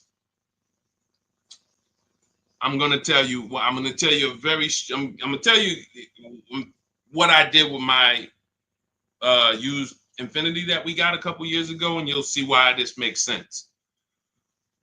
When I was narrowing my search, I told you how we narrow the search. We narrow it from accidents, service records, title history, but then we narrow it down. You put your mileage in there. Narrowed it down to 4, and I was looking at 4 white Infinitis. They look similar, and they were all between 30 and 32,000, so they're pretty close in price. Between 30, 32,000 in that window. Now, most of you would have made a bet, would have just went with your gut here. You'd have just said, okay, well, these look similar. They all white. I mean, all right, let me go take a look at this one. I like them all. You would have made a horrible decision. I'm going to tell you why. Once we found out the brand new price, first of all, now I can see the equipment that's in the car. I remember when I was at the dealership, people would come in, replace their car and be like, Deshone, on the next car, I want the remote start. And I'm like, hey, I'm sorry to let you know, but you have remote start on this car that you're getting rid of? I did. Yeah. So they didn't even know what was in the car they had. So that's another reason to get the original window sticker or the original equipment list. But even more important than that is I get to see what was the cost of the car brand new. So once I did that, I saw that one of the Infiniti trucks was 46, one was 48, one was 52, and the most expensive one, brand new wise, was 54,000, and it had a ton of equipment in it, special cameras, sensors, and that stuff wasn't easily visible looking at the listing. Now you look at what the discount is from that price. That's something in my book. For those of you who have my book or will be getting it to shop for your used car, you'll see something we created called the true value discount. All that matters on used cars is how much discount am I getting from the brand new price, not what am I getting from the dealer. As I'm comparison shopping, I'm looking at that used car. I'm looking at 4 Honda Accords. This one is giving me a 30% discount from the brand new price. This one's giving me a 32%. This one's giving me a 40% discount. And had people been doing this, some of you wouldn't have got in trouble, because we had a lot of people during the pandemic get in trouble buying used cars paying the exact same price that they were brand new. Our people wasn't doing that, but for those of you who unfortunately you didn't know how to shop and you went out and you thought I could go out here and deal with this market, and unfortunately that was a horrible decision because we had people buying Toyota Camrys for $27,000 that brand new was $28,000, and they were 3 years old. And now those same cars right now are worth 12 or 10, but the person still owes 25 or 24 or 20. So it's a horrible situation. But had they really respected or known about what we teach is that true value discount, they would have been very interested in knowing what was the original price of the vehicle that I'm buying that you're selling me as a used car. And this is how we move confidently. This is how when people see me, listen, I'm going to tell y'all something. I know everything about car buying. It's my experience. My dad was picking up his Hyundai truck yesterday. God has blessed me with the experience, and I've worked for incredible people and I paid attention and I asked questions, and then I began to teach. Anyone in New Jersey who bought a car from me when I worked for Mercedes, they will tell you I've been this way. I was this way the last 3-4 years of my career because once I left Ray Katina, I had the knowledge to teach. So now, my dad's picking up his vehicle yesterday. He's signing for the Palisade. And he calls me, he said, Deshone, I thought you said the first month's payment was included. I said, it is. I said, all right, I'll be right there. He's taking a shot. That's what they're supposed to do. I don't blame them. All the best finance managers take a shot. What does that look like? Hey, okay, Mr. Jones, okay, perfect. Yeah, your monthly payment every month is going to be $439, and then you're putting $3,000 down. How do you want to pay the first payment? I thought it was included. No. The $3,000 down. That's your down payment. But you pay at the beginning on a lease. You pay at the beginning. How do you want to pay that payment? That's going to work 30 to 40% of the time, maybe more, depending on how sleek the people are. But when I went in there, I said that, don't worry, trust me. The best the finance managers I know that have made the most money, they got to do it. Because if you ask 10 times, you'll get 3, 4, 5 times. And then it's straight. He said, where does that money go? I said, it's profit. So wait, that's just that. So if they get you to pay that $400 or $500, I said $400 or $500. When I was at Mercedes, the first payment on some of the cars was $1,200 a month. $1,400 for a GLS. Still pulling it. Hey, how you want to pay your first payment? Okay, I guess I thought it was included, but yeah, you throw it on the credit card? Sure, that's fine. All right, so yeah, we'll get you out of here in like 10 minutes. Let me just take care of this paperwork, and you literally just got the $1,200, $1,400. He just couldn't believe. That's why when we left, he said, "Man, I really see you know this stuff." That's my experience. I've been in this since 2006. I've got more time in dealerships and in finance offices and things that isn't. And I ran my own. So when I'm giving you the game and you say, "Man, I get to access what this guy knows for $97 in his book," or if I get there and get a copy before the welcome offer expires, I get it for $24. That's why I said at the beginning of the show, we're trying to get you to believe in yourself. This is step by step from home. No one can bust into your house and say, "Hey, put that book down. What are you doing using this guy's stuff?" So you just have to believe in yourself because we're winning. I'm winning. I'm the person who they call for cars. My family still do it, but everyone who knows me, look at JC. These are people who, once you see, wait, I can't get this anywhere else. Then we can start to get you in the mindset to just believe that, okay, let me just trust that I can actually succeed using this so that I can start to enjoy my car shopping. That's really the name of the game. It's a shame for you to spend $10 to $100,000 on a vehicle and you just tolerated the process. We enjoy it and we love the deals. All right, so I don't know how I got on that, but that was good. So, all right, Dolan, throw up another one. Let's see what we got. I wish I knew this before. What am I paying for my Audi today? I could have leased a Porsche. JC, I like that. Hey, listen. JC said, I wish I would have known. Unfortunately, JC didn't know about leasing. And again, I would say, JC, 17 million new cars are sold in America every year in a healthy market.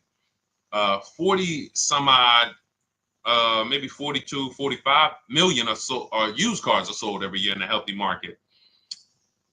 We know that number, because you can only lease a new car, that 17 million number, if we was to ask those 45 million, how many of you are keeping your cars 8 years? I would say on the low side,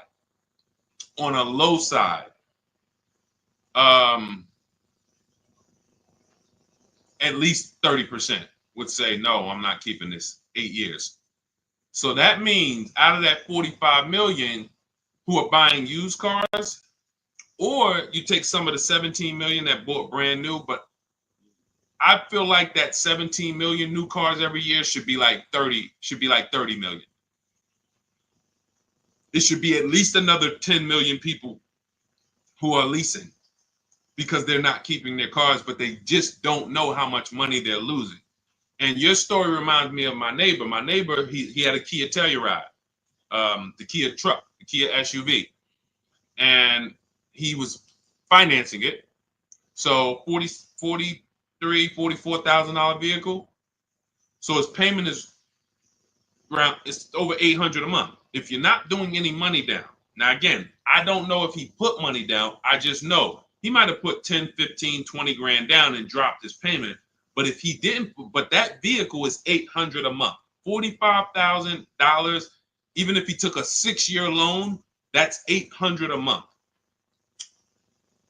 Wife totaled the vehicle, had an accident, car gets totaled. He says to me, Deshone, we just met. We met in the last, 18 months. So he was like, when I bought the car, I didn't know about this 8-year rule you teach. 8-year rule is step 1 in my book. Our system, the Cars from Home system, is 7 steps. The 8-year rule is step 1.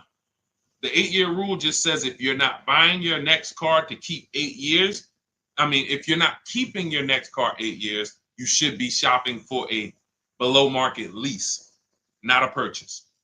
That's the 8-year rule. If you are keeping your next car more than 8 years, then you should be shopping for a below market purchase. So he said, I didn't know about that. And but I'm not keeping this. I don't keep cars 8 years.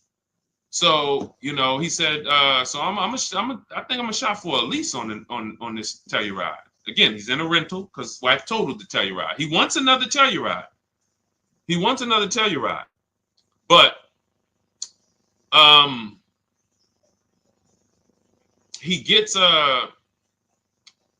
so he decides to lease, and then he uses the system. Sorry, I just just threw me off there. He uses the system. His new Telluride he gets for under $500 a month. Under $500 a month. I think he originally got it for like $497. Then he put a little money down because he wanted it to be like $479, if I'm mistaken, or maybe he lowered the amount. His final payment is $479. He did not listen. You don't have to convince his wife or him anymore about leasing. When you were just driving a vehicle that you weren't going to keep anyway, that when you went to trade it in, you would have had little to no equity, maybe even negative equity. So you're going to pay all that money, $800 a month, go to trade that vehicle in 3 years, break even. So you didn't get anything back from all those thousands you put into that depreciating asset. Now, I'm in the same vehicle. In fact, I'm in a 2025 and I'm paying $479. That's what we said 30 minutes ago. Leasing is the first thing that should make, like you just saw JC. That's why we had JC's comment up, because this story is about him. He said, what I'm paying for my Audi that I finance, I could have leased a Porsche. And we've had several people who got who came into, I remember Crystal's one of them. She got a Porsche Macan, and she got hip to leasing, JC, but she didn't get hip to competitive offers. So she was watching some of my stuff because she was shopping for the vehicle to buy, and then she got hip to, okay, I want to lease, and then she started looking at the lease offers, and I think they wanted like $1,200 a month that they had quoted her. She comes in, she gets her competitive offers. She gets it down to, man, let's see, can I find Tracy? It'll take too long. I'll share her on another stream because it's a bunch of, I don't usually share stuff from like last year, or because we have people, you know what I'm saying? We're in the market every day. So we're talking about 2024s, 2025s. You know what I'm saying? But I can pull a story from 2023 or from some 2022, you know. I always use Bonita as an example because people be like, yo, the market's bad. Can we get good deals? When, listen, we were in mid-pandemic when people were paying. I remember during the pandemic, if you know anyone who had a Kia Telluride during the pandemic, they were paying upwards of $5,000 and $10,000 over a sticker to get them. Some people still have them and are still buried in them because that's how much they overpaid to get these vehicles. Meanwhile, Bonita came in, no money down, got a Kia Telluride, her dream vehicle, she said $600 a month, sign and drive. That was in the world's worst car market. We were still getting people posting cars and getting deals. So it's just, that's what we call deal structure. These are deal structure mistakes. So you could be the best negotiator in the world, but without competitive offers, you're going to overpay. You could also get competitive offers, but without the right deal structure, you're going to overpay. Deal structure is, am I supposed to lease this vehicle or am I supposed to buy it? And if you just remember the 8-year rule, ask yourself that question, am I keeping this next car 8 years? If you are not, then if you purchase, you lose. Even if you buy a used car, because I know some of you, I know the thoughts, I know what you're thinking to try to get yourself out of, you know, embracing this new teaching. Because you're like, Deshone, no, I just taught against leasing. I just taught that I shouldn't do that. I'll get a used car though. So don't I win if I get a used car? I got this. I was going to replace this 2020 Infiniti truck that I got. I got a great deal on it. It was $54,000 brand new. I got it for $31,800. It was a 42% discount off the brand new price. It was the best 2020 Infiniti truck in the market at the time. It had a bunch of features for the same price as all these other cars that didn't have them. So I got that vehicle. It had 26,000 miles on it. It had 14 months left on the warranty. Phenomenal deal. I put $5,000 down to get my payment to where I wanted it to be. I financed about whatever, 27,000 or whatever it was. 2 years later, I say to myself, I'm about to break my own rule. What does that mean? Me and my wife have leased cars. Sometimes I would buy one, but we've always had a lease in the house. We've always had a lease. That's hassle-free, low car payments, no maintenance, never got to worry about not having a warranty. So now I'm like, man, you know what? I think because you buy a vehicle you're in love with, your dream vehicle, and this wasn't it. So I'm like, all right, you know, when I get my Escalade and things that I know that I'm going to keep for 8-10 years, then that's the vehicles you buy. But vehicle, I'm like, I'm not going to keep this Infiniti 8 years. Now, I start plus I have that, not to mention, I'm seeing that I have people like you saw Ansley, and you haven't seen Rosalie yet, who got brand new QX50, QX60 deals, and they were paying ridiculous payments, $592. Rosalie put down, you can't see this, it's zoomed in. You guys can't see it on TikTok, but whenever you get a chance, if you pop over to Instagram, YouTube, Facebook, you can see the replay. I can't share this, unfortunately, on TikTok, but I tell you about it. And the people on the others, we're live on 4 platforms now: TikTok, Instagram, YouTube, Facebook. So when I saw their payments, and then I saw Ansley got a $58,000 vehicle, $554 a month. I'm like, all right, I think I want to go get me a lease on one of these brand new ones.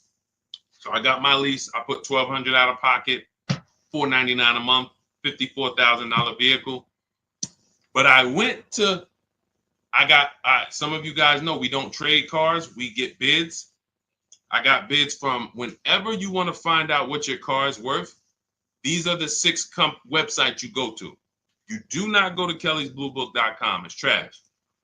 CarMax, Driveway, Carvana, KBB Instant Cash Offer. You want cash offers. You want people who will buy cars every day, thousands of cars a month, making cash offers for you to see what your vehicle is really worth.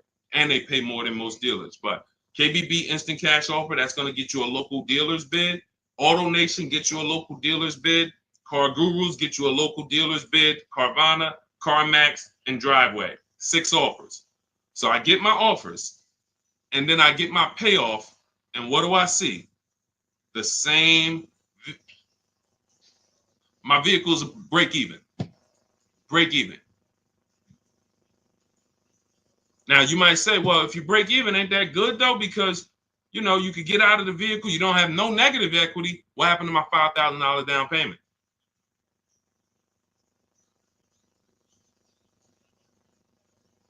So I'm watching people who I'm teaching who are out there shopping the market, pulling up in their brand new vehicles, and I'm like, now this is the same vehicle that I have a 3-year-old version of, and I'm like, wow, we have the same car payment or similar car payment. So some of you who think you're gonna get I buy used cars. That was the whole purpose of why I went here. Deshone, I buy used cars though. Well, you didn't get a great if anything, I got as great a used car deal as you would get. It's not better considering what I saved off of it. I put $5,000 down, 6-year loan, because I plan on keeping the car.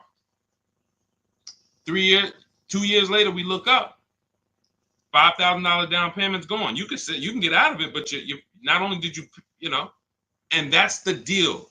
When you buy a used car, thinking you're gonna escape the 8-year rule, yeah, Deshone, I'm not gonna lease, but I'm gonna get me a used version. And all you do is pay the same money to drive what a person who's got a great lease deal pays to drive a brand new one. And yours is gonna have issues because you're not gonna have a warranty.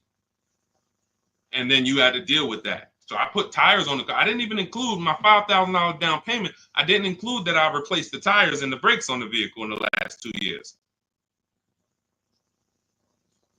So let's say $7,000 that if I sold, I take the $7,000 loss.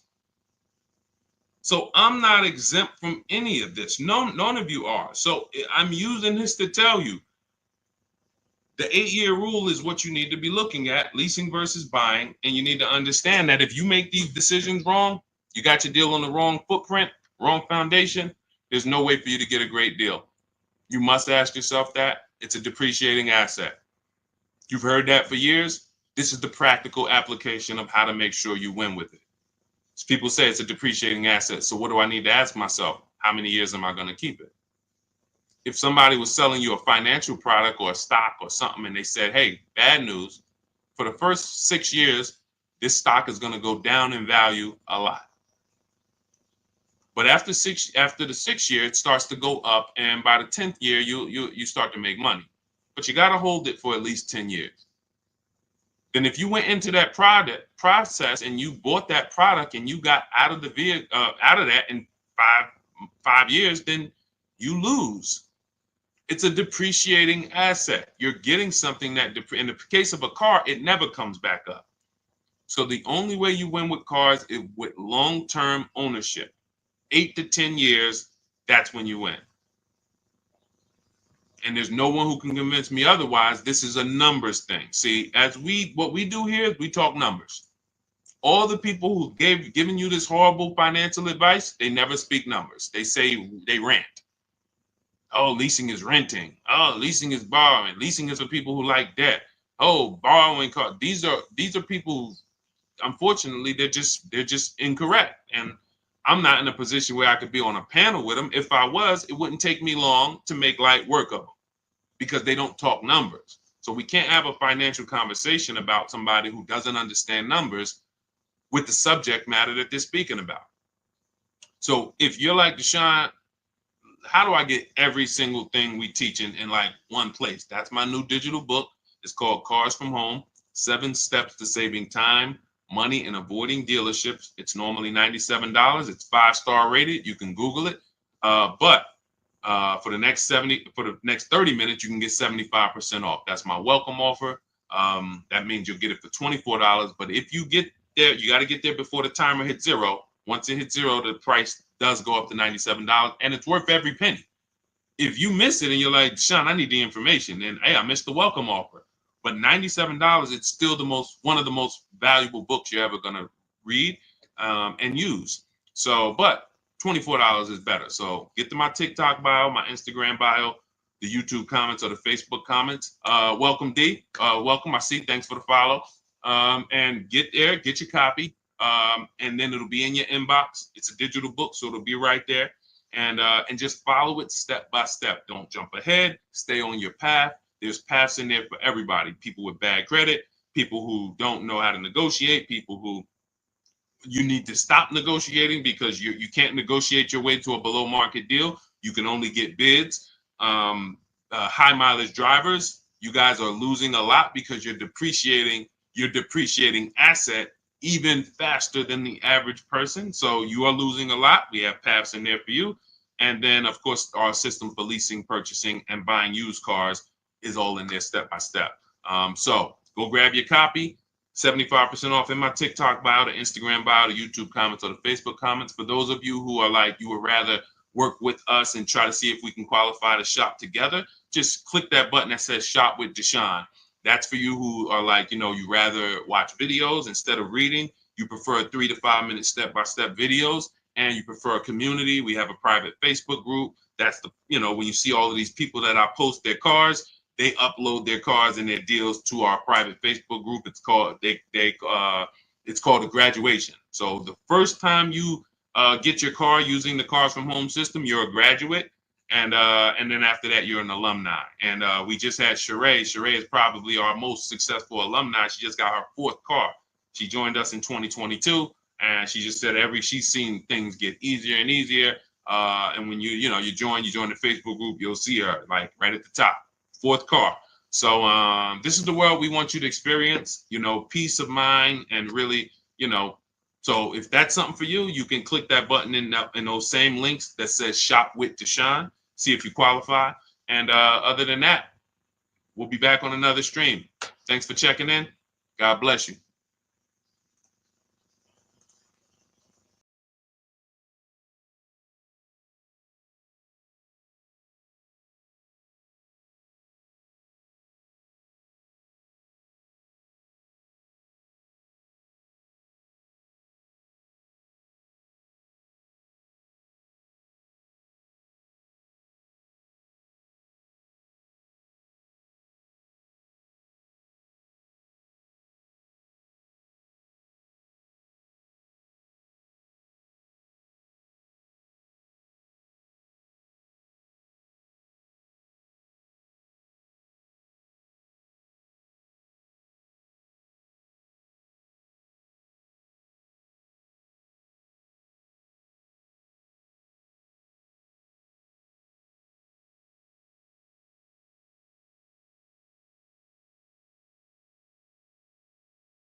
Already done. I pulled up two articles,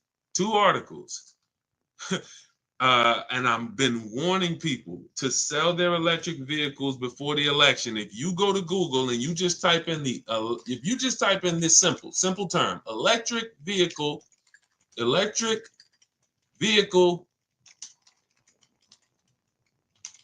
market Trump, just type that in, see what happens. You're going to get a bunch of articles that pop up telling you how bad electric vehicle values have been just since the election. Because legislation created the electric vehicle market. It didn't come out of nowhere. The electric vehicle market did not come, oh, all of a sudden the world just wants electric vehicles. Legislation created it, and legislation can destroy it. Legislation can hurt it. So when the future of legislation is no longer geared in electric, then that means the value of everyone who owns an electric car, your value goes down by thousands. Like it's plummeting. It's plummeting. So the real aspects of what we're here for is to let you know that if y'all don't start making great decisions with these cars, you are going to continue to lose thousands and thousands of dollars. And this is money you can't see because people have taught you, well, don't take car buying that serious. It's just a car. Go out, do it on the weekend.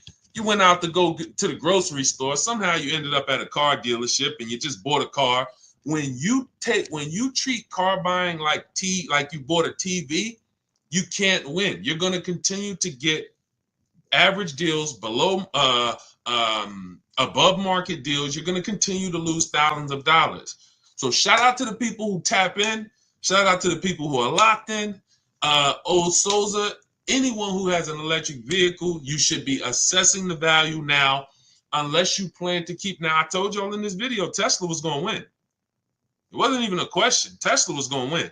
So it wasn't. It was all about Elon Musk saying, okay, if I could, Elon Musk just eliminated most of his competition. Brilliant move. Brilliant. Because he understood what drove the market. He understood. And you guys can start typing your questions. We'll be on here. Anyone who's car shopping, start typing your questions, and we'll get to as many as we can in the next, next hour or so. But Elon Musk understood. What brought my competitors in was legislation. I was in this game before anybody was. I have a brand. Tesla's a brand. It's not just an electric car. It's a brand. But the reason why Tesla's value started tanking, if you just Google before the election, Tesla's resale values horrific, the worst of almost any car. He started saying, all right, the competition did that. There's more options. He got 90% of his competition out the market. And it's a great move. From a business move, people are not going to make these electric vehicles. They're going to focus on gas. They're going to focus on the things that they used to, making better emissions, smaller engines, turbochargers, better fuel economy, just like they used to, and they're going to say, oh, thank God we're done with the electric. We're done with needing to do this liability stuff. All of these, it's the getting to the electric market, developing these things, batteries, and how they're going to be sustainable in the long run. Why the heck do we want to do that? I worked with Mercedes for 5 years, General Motors for 5 years. They didn't want to do that. They wanted to focus on making great cars, great fuel economy. That's why they got rid. Who remembers the V8 engine? Rest in peace. What's up, Serenity? What's up, Silent Storm? Who remembers V8 engines? Some of you, if you were in the car business or if you're old enough, you remember. If you're 20, 25, you don't know. You very rarely, I mean, you might know about the Hellcats. I don't even know. Are the Hellcats and the Demons still V8 even? Some of these vehicles are getting 600, 700 horsepower. Are they V8 engines? Somebody let me know. Somebody let me know. If you know somebody who has a Hellcat or a Demon, or because I know the AMGs, when we worked for Mercedes, the AMGs, which were always 5-liter and up V8 engines, you started seeing AMGs that were twin turbo V6. Why? Because they wanted to make cleaner, better vehicles for the environment, better fuel economy. That was their focus. The electric thing, they hated it. They hated it. It's expensive. The research is expensive. The liability is huge. We could burn somebody up with our car, start a fire. Why the heck we want to do this?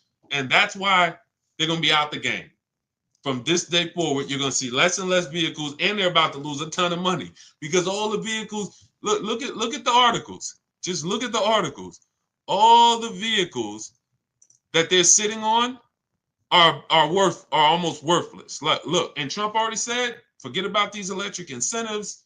they're going to sit on and lose tons of money on all this inventory. And they're going to look back and say, dang, that electric vehicle wave was a nightmare for us. Thank God it's over. Which means what happens to the people who own an electric vehicle? Sucks for you. Sucks for you. So that is what we do here. Everyone who was willing to listen, oh, you're going to win. You're going to win. So who's car shopping right now? What's up, JT? I see a lot of people checking in on TikTok. Good to see you, Humphrey Holiday, Ricardo Ramirez. Hold on, I see important time-sensitive question for you, Deshone, over on the private page, please. Okay, you got it. You talking about the group page? Definitely. Who's car shopping right now? Who's car shopping right now? Let me know. Or you will be. You'll be car shopping. Does that mean hybrids also? Sugar mama, I think the value is in gas. So I think as long as you have the option for gas, you're good. When you don't have the option for gas, that's where the value is tanking. So I don't see this affecting hybrids. It's a great question. It's a great question.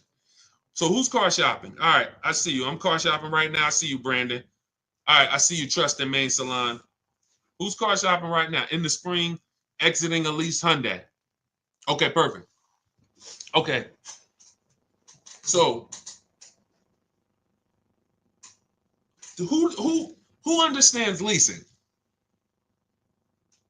Type me if you understand leasing. Matter of fact, here's a better question. Who doesn't lease? Who doesn't lease? You just would, whether you were taught never lease, you don't understand it, you had a bad experience with a lease. Who doesn't lease? Who doesn't lease? Because I am seeing that, thank God, a lot more people are being exposed to new knowledge. I drive too much and I have a dog. See, that doesn't matter. See, the best thing we can do right now is understand every way to acquire a car. Because how have I've kept thousands of dollars in my household by knowing all the ways to get cars. I'm going to tell you what I mean. When I was 22, I leased a Pontiac G6. I worked for Pontiac. I worked for General Motors. So I leased a Pontiac G6. It was $256 a month. Brand new car. My next lease was an Infiniti G25 for $310 a month. $310 a month. 30-something $1,000 car. My next lease was a Q50 Infiniti, $45,000 car. It was $325 a month. My next lease was I had 3 Q50s in a row. I had one the first year it came out, 2014. Then I had a 2016, and then I had a 2019. 3 Q50s. Payment was $345, $365, and I think my last one was like maybe $390. Never over $400. Why is this so important? I watch my friends drive garbage for $500 per month. And when I say garbage, I mean vehicles that were, let me give you an example. And I don't mean, let me be clear. This is how big of a difference below market leases are, because people don't know how to get them. Somebody was on my page earlier talking about, hey, these lease prices that he talks about getting are not possible. They're not possible for you. I said, bet me $1,000. I said, you want to bet me $1,000? Jump on my live today. Bet me $1,000. I won't show you 20 people who are getting the same below market lease prices that I talk about. Danielle, Kimberly, Charles on his Palisade. Look, Zafrina on her Jeep Grand Cherokee. Melissa on her Hyundai. Jen. I never heard from them. Why is this so important? Because when you buy a car, you're buying the entire car. You have to pay the entire car, and it's expensive. It's expensive. The reason why, when I watch my friends who had a Toyota, she had a Honda Civic, and she was paying $500 a month because that's what it cost. She didn't get a bad deal. A $23,000 Honda Civic costs $500 a month. That's a norm. That's what it costs. Every $5,000, some of you guys know, is about $100 per month. So she's paying $500 a month. I'm driving a $21,000 Pontiac G6. I'm paying $256. Who understands? Who understands that for any family, paying $256 a month versus $500 a month, it matters. Now, if she was paying $500 a month and she was driving a much more expensive vehicle than me, that's different. We're driving a similar price vehicle. But for some reason, you were taught to buy your cars. Now, there's a place for people who buy cars. We're going to get there. Because some people say, oh, Deshone, should everybody lease? No, they shouldn't. We'll get to you. We'll get to the people who should not be leasing.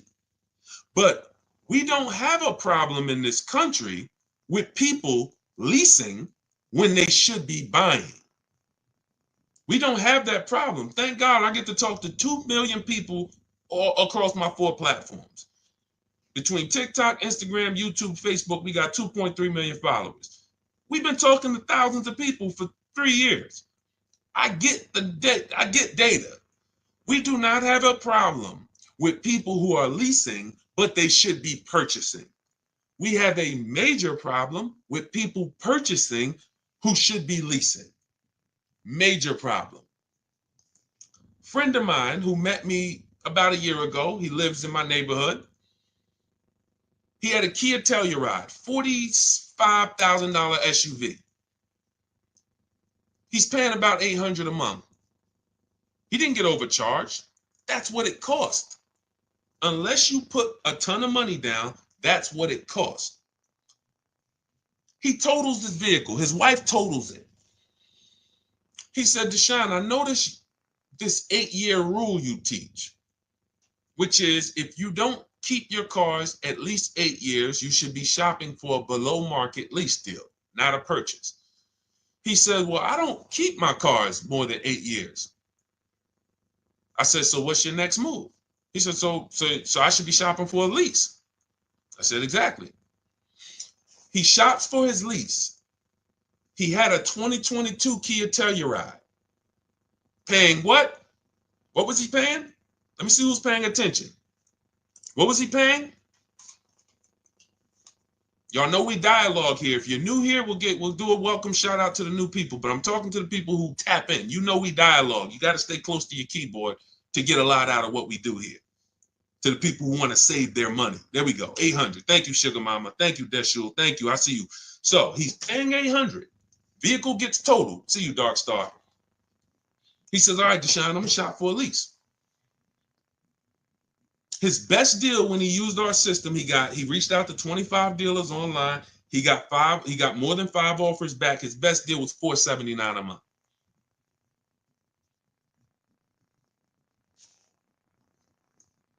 Vehicles in his driveway. It's been there since earlier this year when he picked it up. You understand? Do you think he needs any more convincing? He was driving a 2022, paying $800 a month. Fortunately for him, his vehicle gets totaled. Thank God his wife isn't hurt. Why do I say fortunately? Because he would have been stuck in a 5-year contract paying $800 a month for another 3 years. But now he's paying $479 a month, and he gets to keep $300 per month in his household. He didn't downgrade. He changed his structure. Who should be purchasing that? Long-term people. 8-year plus. Because when somebody's paying $300 a month less than you for the same car, it takes you a very long time to catch up to them. You got to pay off your car, keep it, because one thing about a lease is you're always going to have a payment. So you're always going to have a payment. So eventually the person who keeps their car a long time, 8+ years, they're going to catch up. Sugar Mama, after the lease, you lease again. See, that's the thing. After I leased the Infinity for 3 years, I went and I got another one. And then I went and I got another one. And see, A long-term person is not switching their cars 8, 10 years. Who has a car outside they've had for at least 8 years? Type me in the comments. If you have a car in your driveway right now, you've had it for at least 8 years, minimum. Type the number of years you've had it. Type the number of years you've had it. Now we're starting to see what we're going deep on the first start of this stream is the foundation of how to get cars. And if you are buying when you should be, type how many years you've had the car. Okay, I see you've had it for 8 years. I see you, I can't see your name, it just says user. If you have a car, because the best thing you could understand before we go out to get great deals is, should I be leasing? Has nothing to do with miles. We're going to get there. Nothing to do with how much you drive. Has everything to do with how long you keep the car. Yep, we'll get there, David. Yep, 30,000 miles a year, no problem. It has everything to do with how long you keep the car. Shout out to the sharers. It's time to hit the like button if you're enjoying what we're doing. Hit the like button. Appreciate you. If you're on TikTok, you know you guys like by double tapping the screen. Every time you double tap the screen, you run the likes up. So think about that. Okay, you got people on here who has, look, Arliss had a car, 14 years old. It's a 2010 QX56. Sugar Mama has a car that she's saying she had it for 8 years. Stuart Wilson on YouTube, I see you, 8 years. Okay, Facebook, I see you. It's not showing me your name, but it says you're at 8 years now. Okay, now, when that's the strategy, you're not thinking about leasing. If that's your strategy, all you should be thinking about is, I got to make sure I get a below market new car or used car deal. That's it. I got to make sure I pay less, make sure I don't overpay for my loan. If I'm getting a loan, make sure I get the lowest interest rate. That's your deal. You are not thinking about leasing if you are keeping the car long term, because the reason why we lease is to avoid what I call, remember this, who knows what this is? If you've been on our broadcast, every time I bring this up, type one word. What does this represent? I might have a bunch of new people on here, so I'm not going to assume everyone knows what this represents. This right here is a word that begins with a D. Begins with a D. First person to type it in, you got a free copy of my new digital book, Cars from Home, 7 Steps to Saving Time, Money, and Avoiding Dealerships. Who knows? When I break this out, this is what you think. Every time we talk about buying versus leasing, this is what you should be thinking of. Let me go on Instagram because I can't even see the comments on Instagram. Let me see if anybody knows, because I want to give Instagram a fair shake to see if they got it. Hold on. Hold on, I'm coming to you. Okay, hold on, Stuart. Well, hold on. Now, Facebook, it's not showing me your name. Hold on. No, Maurice Johnson, you put depression. You know, that was close. I want to say, I can't say who got it first. I can't say who got it first. Because Facebook user, you typed it in depreciation. It's not showing me your name. Yes. Thank you, thank you, thank you, thank you, thank you. I can't say, maybe I got to look at all the comments. I think it says you Facebook user, but it's not showing me your name. And I think if you message me in our private group, then that means you already have the book. Look, Stuart Wilson said, I got the book, give it to them. So thank you for the people who actually, know that, whether you got my book or whether you've been on the previous live. This is what we're thinking about when we're talking about buying versus leasing. So when you are buying your car, we just gave a shout out to all the people who have a car they have for 8 years, 10 years. This is the value of your vehicle when you buy it. Whether you buy it new or whether you buy it pre-owned, you're losing thousands of dollars every year in depreciation. That's why you buy a $30,000 vehicle, you go back in 2 years, it's worth 20. Even if you got a great deal on it. That's just what it is. The vehicles lose value. Now think about this. Some of you who are saying, oh, Deshone, don't I drive too much to lease? You're depreciating your vehicle whether you buy or lease. And with you guys, with the high mileage drivers, your depreciation is even much more drastic because you're destroying the value of the vehicle in a short term. You go out, you put 30,000 miles a year on a car. That's 90,000 miles in 3 years. Who is that attractive to the next buyer? That means no, that's not attractive. So when you go out and you drive high miles and you think, well, because I bought my vehicle, I guess I'm okay. No, because the asset, the depreciating asset that you actually own, you have destroyed the value of it. So if you went and paid cash for it and put, cash into it, you would see how much value you lost. The name of the game, and remember this is the moral of this story. The name of the game with deciding whether you're going to buy or lease is, how am I going to beat depreciation? Am I going to do like what the thing about these people who've had their cars a long time, this is what their depreciation looks like. If their value today is 7,000, a year from now, it's probably going to be 6,500. They're not losing much. Everyone, Stuart Wilson, you've had a car 8 years. A year from now, it's going to be worth a little bit less, not a lot. You're not going to lose thousands of dollars like when you first bought the vehicle. So what you do when you buy your vehicles and you lose all of that money in depreciation, and then you turn around and instead of getting to what I call the reward stage, which is what these other people are at, they're at the reward stage. Vehicle is not depreciating much anymore. You go and turn around and go get another vehicle. You're like a kid at the playground who just wants to keep going on the sliding board. You go on these 5 and 6 year sliding boards where you take out all these loans to pay these cars off, 5, 6 years, 7-year loans, God forbid. You pay them off. You ride that depreciation down. Your vehicle was worth 30. By the time you end up paying off the loan, it's worth 12. Then you go and turn around and you do it all over again. It's a constant loss of thousands of dollars because you're paying a lot more than a person who would be leasing would pay. So what's the moral? If you don't buy your cars and keep them 8 years, you shouldn't be buying. It's that simple. It's that simple. Nothing to do with miles. Everything to do with time. Here's an example of somebody who got a high mileage lease, above average. Jen. Jen gets a below market lease on her Honda CR-V hybrid. I always tell you guys, when you shop for your leases, we always shop with 12,000 miles per year. You must get 5 offers.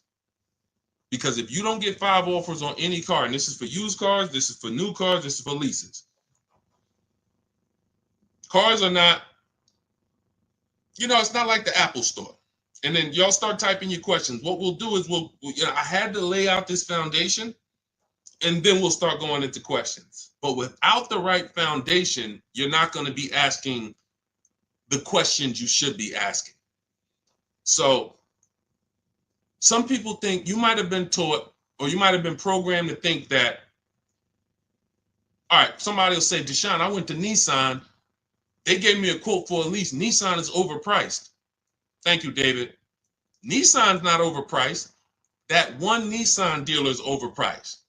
So if they got you to think that every Nissan dealer is one price, you go to California, that's like the Apple store. You go to California, the Apple, you want an iPhone 16, it's going to be the same as New Jersey. It's going to be the same as Florida. It's totally different with cars. One Nissan dealer has one price. Every Nissan dealer has a different price. Some people are going to charge you over sticker. Some people are going to discount a little bit. Some people won't discount. Some people are going to give you the rebate. Some people are not going to give you the rebate. It's all over. Everyone's competing, and their goal is to make you think there's no reason to shop around because we're all about the same price. We're all the same price. That's what they really want you to think. We're all the same price. But you take a look at Jen. Jen gets 5 offers. Her best offer on a $40,000, almost $40,000 Honda CR-V, $512 a month on her lease. $512 a month, no money down. We always shop for leases with no money down. Do not let these commercials make you think you must put money down when you lease. There is no requirement of putting money down when you lease. That's a gimmick. Because if they can get you to think that, then you're going to do it. But as you can see, I'm going to show you several people throughout the rest of the stream who we always shop with no money down. All we want to do is give them our first month's lease payment. We drive off as long as it's under our budget. $512 a month she gets. That's a 1.3% lease. Her payment is 1.3% of the MSRP. The way we judge great lease deals is with the 1% rule. So if your lease payment is 1% or lower of the MSRP, you stole the vehicle. Anything 1% to 1.5%, good lease deal. Above 1.5%, bad lease deal. A lot of people signing bad lease deals. They don't know it. How do we know it's a bad lease deal, Deshone? We add up the payments. Just add up the payments. With a lease, the name of the game with a lease is driving the most money. I see you, D Hall. We're gonna get to everybody's questions. I see you. We got a lot of questions coming in: Instagram, TikTok, Facebook, YouTube. Let me just lay this foundation, and then we'll do some serious Q&A. When you look at Jen, she's paying $512 a month. That was her best offer of all the offers she got. We do this from home. And then she bumped it up because she needed 18,000 miles per year. In my book, I have it's like literally a paragraph. It's called Choosing Your Miles Wisely. One of the worst things you can do with a lease is to not get the mileage that you truly need. And a lot of people do that. They'll go in knowing they need 15,000 miles per year, but they get 10. It makes no sense. Why? Because they're saving $25, $30 a month, to go from 12,000 to 18,000 miles a year. Jen is paying $50 more per month. That's it. $512 a month to 18,000 miles. Now let's just say, for the sake of you, David, if she was doing 30,000, she might go from $512 a month up to $675 a month. It's not $300, $400 more per month to get additional miles. So what we do is we shop for our leases, we get our below market offer, because we get all these offers, we choose the lowest one, and then we bump the miles up to what we need. Because you buying your cars as a short-term driver. Now, if you're a long-term driver, David, then you don't need to lease. What does that mean? Deshone, I keep my cars 8 years. Forget about leasing. You drive 30,000 miles per year. Get a below market purchase, new car, used car. There's plenty of cars, 8 times 30, that's 240,000 miles. I'd be getting a car that has a history of, being good on a high mileage, Hondas, Toyotas. There's a couple cars that have long-term records and I just drive that car. When I get to 8 years, 9 years, I'll go swap it out. But if you're not keeping your cars that long, if you get to the 3-year mark, 4-year mark, and you're like, okay, it's time for me to go and put, I know you. I spent 14 years in the car business, 10 years inside dealerships. People coming in, hey, Deshone, I want to get out of this car. Yeah, I drive a lot. Okay, how much do you owe on it? I still owe like 14,000. Well, you got 160,000 miles on it, so the car's worth like 5. You got 10 grand of negative equity. The only way you're going to avoid that is if you put a lot of money down. That's it, because you're prepaying the losses. So it's like every deal you do, you either put 10 grand down, 15 grand down. Yeah, you're not going to have no negative equity, but you ain't getting that money back. That money's gone. The car is drinking it. Like, okay, thank you for that 15,000. You won't get that back. When you lease, you're just paying a little bit every month, and you're keeping that money in your bank account. Depreciation, you're not going to beat it. That's where we're losing. That's where you're losing. Depreciation in the short term with cars is going to destroy you. It's just you can't avoid it. Some people think, oh man, my cars go up in value. I got a car with high resale value. You don't own a rare Porsche or some rare, collector's item car. We had one run, y'all, 2021 to 2023. We had one run where cars had limited supply, and we were able to sell cars for 10, 15,000 more than what they're worth. 7,000 more. That's why if you look at my old TikTok videos, when I came to TikTok and Instagram, I was wanting cash out, everybody. Sell your cars. You're never going to have a time in history where we could do this again. Sell it. And we had people selling leases, making 7, 10 grand. We had people buying cars that they had just bought in 2020, turning around, selling them 2022, getting all their money back. It was beautiful. It's over. It's over. We're back to a normal market, normal depreciation, and that's just what it is. Okay? So the foundation I just laid is step 1 in my book. My new digital book is called Cars from Home, 7 Steps to Saving Time, Money, and Avoiding Dealerships. It's already 5-star rated. You can Google it. It has everything I teach step by step on how to get below market leases, purchases, new cars, used cars. in a step-by-step way. What we just went over was step one, which is what I call the most important question, which is how many years are you keeping your next car? This is step one. The next car you're going to buy, how many years are you going to keep it? If it's less than 8, then you need to be shopping for a below market lease. If it's more than 8, you should be shopping for a purchase. That's step one. So now, part of my welcome offer, you can get your copy of Car From Home for 75% off. It's normally $97, but if you go to my TikTok bio, the Instagram bio, the Facebook comments, or the YouTube comments, we have a link for you, and you can activate your 75% off for 30 minutes. That's my welcome offer to you. As long as you get there before 30 minutes, you got your book. It'll be in your inbox by the time you get done with the stream, and you'll have everything we teach in a step-by-step way to make sure you always get below market deals. Okay, but that's only step one, what we just went over. Now, let's get into some questions. Go grab your book, come back to the stream, and make sure when you get your book, you screenshot the thank you page. As soon as you purchase, it's a page that says open your book below. I also email you a copy, but sometimes people type in their email wrong. You're typing a little fast, and on that page you're going to screenshot is my support team's email, just in case you don't see that email in your inbox in 10 minutes. Just email my support team and they'll get you your copy of your book. Okay, but it's also on the thank you page, so you can save it to your computer. Okay, Dolan, we had a lot of questions, so let's just start pulling them up and let's get to them. You guys can keep typing your questions. Dolan's going to pull them in as much as we'll go over as much as we can. Can we go over what to do when getting a lease? We'll get to you. We got you, D Hall. We're coming. I see you, Instagram. Okay, I bought a car from a private seller. He's basically scammed me, and now I have the car with no title. What can I do now? First thing I do is make a police report. If we're talking about a seller who illegally sold a car or sold a car without a title, you don't want to be trying to do these things yourself. You want to make a police report, and you want to let the seller know I'm making a police report. Because when you start accusing people of a crime, people start to do different things when they know the police are involved. See, when we're scamming people, I had a video that I posted the other day. Somebody called me and said, a friend of mine, he said he bought a car from a dealership. They didn't honor the warranty. I said, okay, first thing you do is call the police, have them over there, meet you over there, have your paperwork ready, and you're going to make a police report that this dealer is not honoring the warranty. And this see, when people don't like to see police, companies don't like to see police. And especially if you're recording too, hey, I'm making a police report today, I'm live.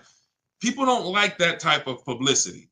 So the first thing I would tell you to do is let this private seller know who hasn't gotten you the title, I'm making a police report.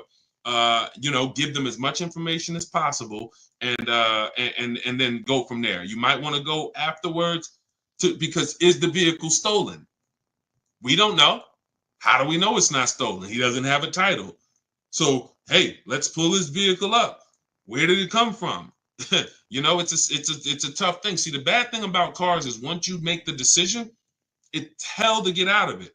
Once you make a bad financial decision with a car, it's extremely tough. You got to eat the loss. So the best thing to do is find out, how do I get cars without making mistakes? Because when I make a mistake, I have to eat it. It's buyer beware with cars. It's not like real estate where, you can sue people. People can lose their license. Very different. With cars, buyer beware. You're really on your own, which is why y'all notice we don't hear a lot of dealers being sued. Right? Y'all notice that? Look, and who knows that there's tons of dealerships all around the country ripping people off. There's 100,000 used car dealers in the U.S., 17,000 new car dealers in the U.S. So you're talking over 110, 115,000 retail establishments for cars. We know it's a lot of them that's ripping people off. We don't see them in court. We don't see them being sued. We don't see them going out of business. Why? Because their contracts say it's your job to protect yourself. And unfortunately, not many lawyers want to take the case. If it's not a blatant criminal aspect, not many lawyers are going to take the case to sue a car dealership because they know their paperwork says it's buyer beware. Okay? So that's the first thing that I would do. Make the police report and try to see if we can track down the source of this car, where did it come from, who owns it, And you know, that's the first thing I do. And I wish you the best with that. That sucks, man. Go ahead, Dolan. All right. What do you do if you drive more than 12,000 miles per year? That doesn't matter. 12,000 miles per year is still on the low side of miles. 12,000. Now, if you drive more than that, if you drive 15,000, that's just above average. What I'm teaching now when it comes to shopping for cars is, especially used cars, 12,000 miles and lower is low miles.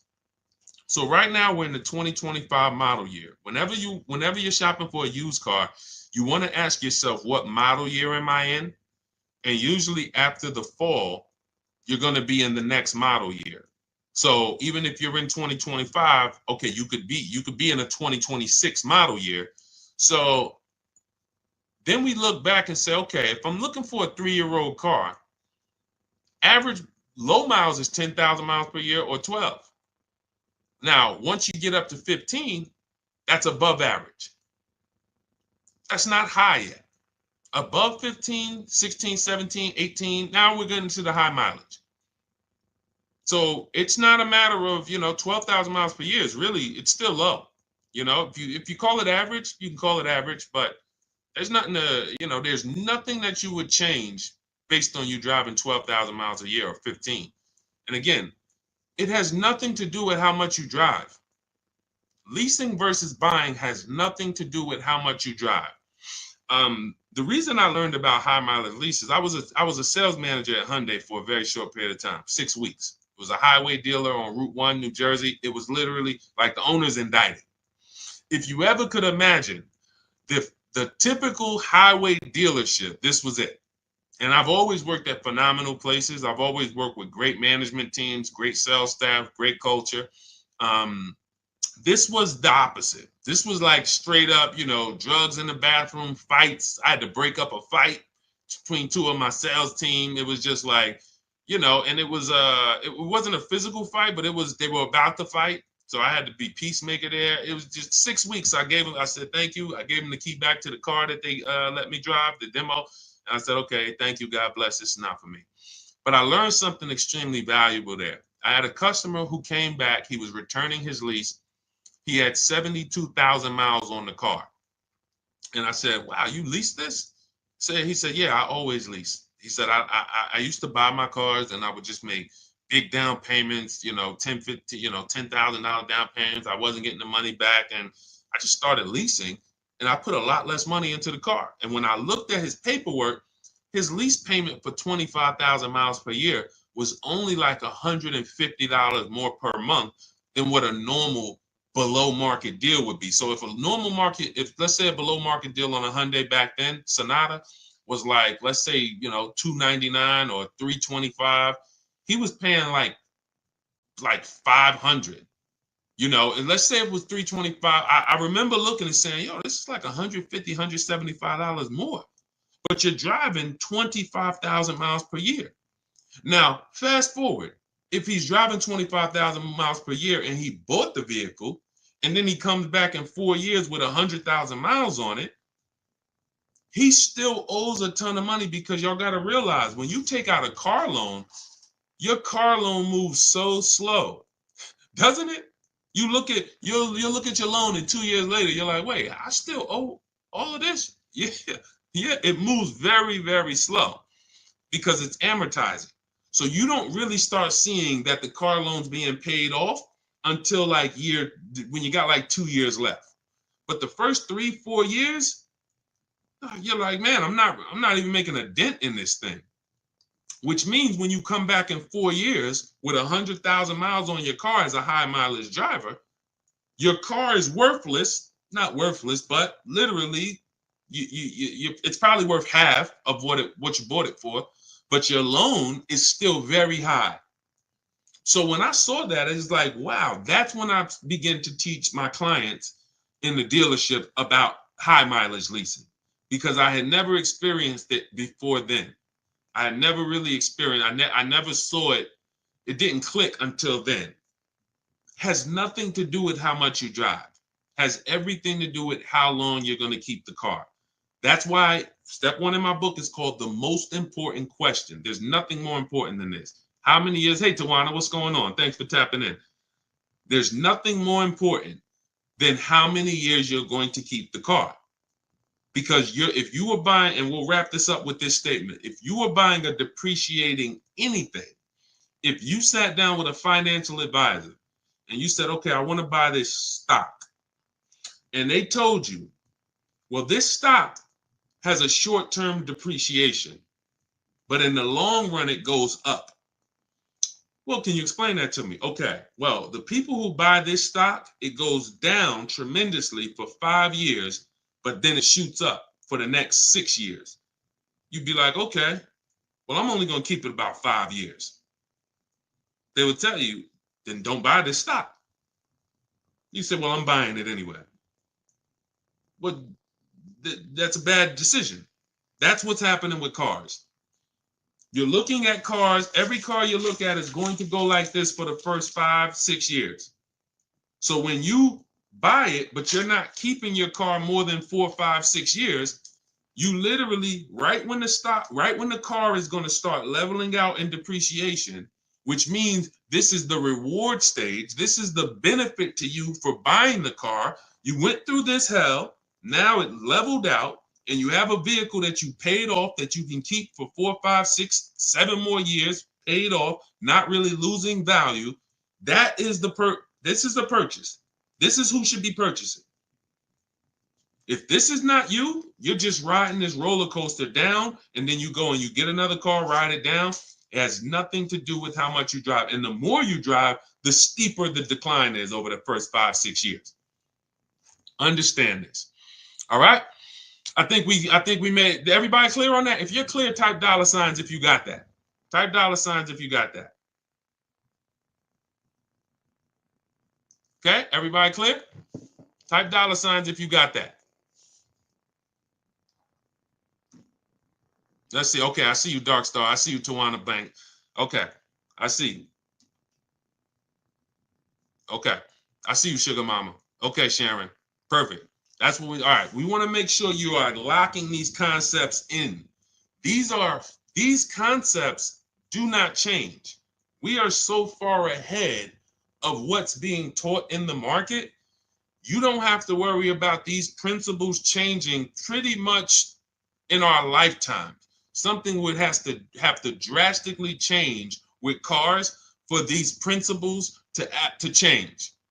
We're just ahead of the market. And unfortunately, if more car salespeople were taught these parameters and they were educating their clients, we wouldn't have to. There would be no place for us to do online education because car salespeople would be held to a very high standard with the threat of losing their license if they had to get one, or losing their ability to even be in the business if they had to learn these things, but they don't. You come in with a good smile, you say, hey, I want to make some money. You will be selling cars the next week, working with the public.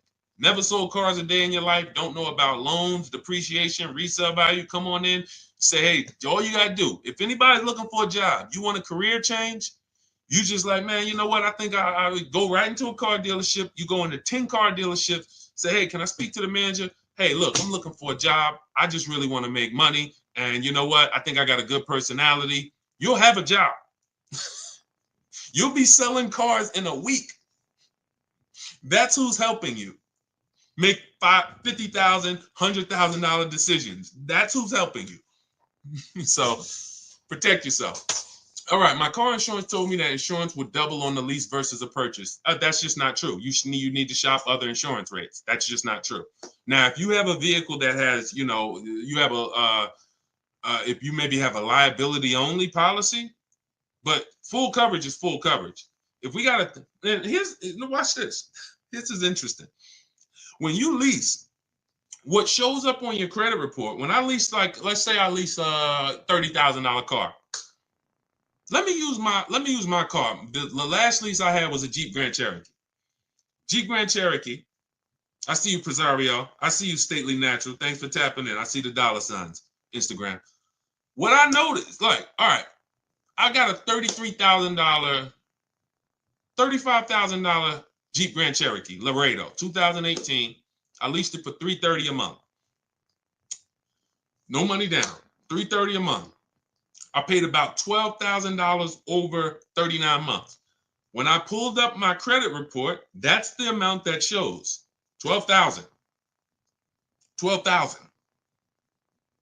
Why is this important? Well, if I had purchased that $35,000 vehicle, how much is showing on my credit report? Balance due. 33, 34, 35,000. Whatever the whole loan is. So now outstanding is 12,000. Outstanding is 12,000. If God forbid the vehicle's totaled, the insurance company pays it off and I go get another vehicle. I don't have to worry about losses or anything like that. Now, if I put money down, that's a different question. That's the reason why we need to know our risk of putting money down on a lease, because if the vehicle's stolen or totaled, you don't get the money back. So it's very important. That's another reason we shop for every lease with no money down. Very important. But when it comes to insurance, the same vehicle that I'm driving for $33,000 that I leased is the same vehicle that that if I purchased it, I would need to insure with full coverage. Nothing changes, but with a lease, I'm responsible for less. Think about that. So from an insurance standpoint, I'm responsible for less. I'm only responsible for $12,000 of payments over the next 3 years on this vehicle. The bank is responsible for the balance. So that's why I don't see a lease. I've leased vehicles. I purchased vehicles. We leased several cars before we purchased our Infiniti truck. I didn't see my insurance drop when we purchased this Infiniti truck. I didn't be like, oh no, I didn't see my insurance go up. So what it sounds like to me is you now need to shop for insurance. Because if your insurance broker told you that your insurance is going to go up by leasing, they're incompetent. Because there's no way, maybe the companies they use, or like I said, maybe you have liability only. If you got liability only, which that's not even recommended. So if you have liability only, if your vehicle has any value, you should look into that. You should Google why having only liability is a bad thing. I'm not giving insurance advice because it's not my thing, but I have read it. So I can't see your insurance company telling you that and it making any type of financial sense. You might need to get a new broker, and you're one of the rare people that even still uses an insurance broker. Shop him against an online broker. Go to Insurify, online broker. See if Insurify will shop a bunch of companies for you and save you money. Because Insurify will shop a bunch of companies for you, and why are we paying a human that got to eat? I'd rather an app that takes a small percentage of commission from the companies than a person who needs to actually feed his whole family based on my insurance policies and premiums. I'm gonna move on. All right. Now look, I don't talk about insurance. That's a great question. But I talk about everything else in my new digital book. It's called Cars from Home, 7 Steps to Saving Time, Money, and Avoiding Dealerships. It's 5-star rated. You can Google it. You can thank you to everyone who's reviewed it. And you can see that everything's in there, step by step. Leasing, below market leases, below market purchases, below market used cars, new cars, all in there step by step. You can get a copy as part of my welcome offer for 75% off. It's normally a $97 book. It's worth way more than that. But I had to price it somewhere to let you know it's not a normal book. It'll be one of the most valuable books you own. I won't say the most valuable, but financially, it will be one of the most valuable books you own. So part of my welcome offer, you can get a copy for 75% off. That'll be $24, but it's only for 30 minutes. So you can go to my TikTok bio, my Instagram bio, the YouTube comments or the Facebook comments, click those links. You'll activate your 75% off, and then just grab your book, and it'll be in your inbox by the time we get off the stream. You'll have everything we teach step by step, everything we've helped thousands of people do. When you type in my name, you can see all I care about is the people's results. That's why we sit here all day and we talk about other people's results, not just my results, people who are using these strategies and getting these results over and over and over again. All right, so go grab your book, come back to the stream, and thank you to everybody who's reviewed the book. It does matter. It does matter. We appreciate you. All right, Dolan, pull up the next question. Let's keep it moving. Okay. All right, we got a lot of questions coming. I'm seeing questions coming from every single platform. So, all right, type your question and try to type it in one. Don't type it in like multiple kind of segments. All right, go ahead, Dolan, bring that one back up. My car's okay. Well, we already did that. Let's move to the next one. All right, is it worth considering a lease if you plan to keep the car at the end of the term? Why are we doing this? Why are we doing this? Like, I don't know. Okay, let me answer this. So, why are we leasing and then we want to buy it at the end? I can't get that. All right, let me be clear on this. This is a horrible way to move, and I'm going to explain why. The benefit of leasing is we drive vehicles for cents on the dollar compared to people who purchase. Look at this. Raphael has a $46,000 Jeep Grand Cherokee. She's paying $549 a month, no money down. Now, every $5,000 on a loan is how much per month? Every $5,000 on a loan is how much per month? Thank you, Sherwin. I'm using the book currently. It's extremely helpful. Thank you very much. All right, and I see your question too, Sherwin. We'll pull that in. But every $5,000 on a loan is how much per month? Thank you, Robert Gregory. All right, $100. Jen 79, $100. Listen. Y'all know I love seeing the stuff sticking. That's what shows me like you're locked in. Okay. Again, principles that will not change. Principles that will not change. Every $5,000 on a loan is about $100 per month. I see you, KK07. Yes. So now let's compare this below market lease that Raphael got for $549 to what it would have cost her if she purchased this Jeep. Let's just say, because I know what you're thinking. Well, Deshone, we're not paying list price there. Let's just say that she got a great deal. Okay, let's say she got a great deal. Let's say they took off $6,000. Let's say she got it for $40. She got it for $40. Oh, and now what about the taxes? Okay, let's just give her the taxes too. So let's be ultra conservative to show you how different a below market lease is from a purchase. Let's say they took off $6,000 for her, and let's just not even include the taxes, which would probably be another $3,000. $40,000 loan, her payment's about $800 a month for 5 years. If she takes it for 6 years, she might be able to get it to like $720, depends on the interest rate. She's paying $549. She's paying $549. Now, again, if she's a short-term person, this is what matters. If you're a long-term person, then take the higher payment, pay off the vehicle, and then, but when you go from this type of beautiful structure, driving brand new cars for cents on the dollar, to now purchasing a used car. What do you mean? I thought we were talking about buying the lease out. If you buy your lease out, you are doing nothing but purchasing a used car. The only difference is it's your car. That's the only difference. When you buy your lease out, you come in, and I remember people would come into the dealership. What's so bad is it's not even exciting. So they go in, they do the paperwork, they come out because you got to get a new loan, or if you're going to pay cash, and then you come out and we need a new temp tag, and I'm putting the temp tag on the car, and I'm like, hey, you just bought your car. They're like, I guess you don't even get the excitement of buying a used car. When you buy a used car, at least when you drive it off, you're like, oh, yeah, baby, it's new to me. You don't even get that when you buy your lease out. So now let's go deeper on why buying your lease is a horrible idea. Average lease is going to be 3 years. We do not take 4-year leases. Why? You're paying too much for a vehicle you're giving back.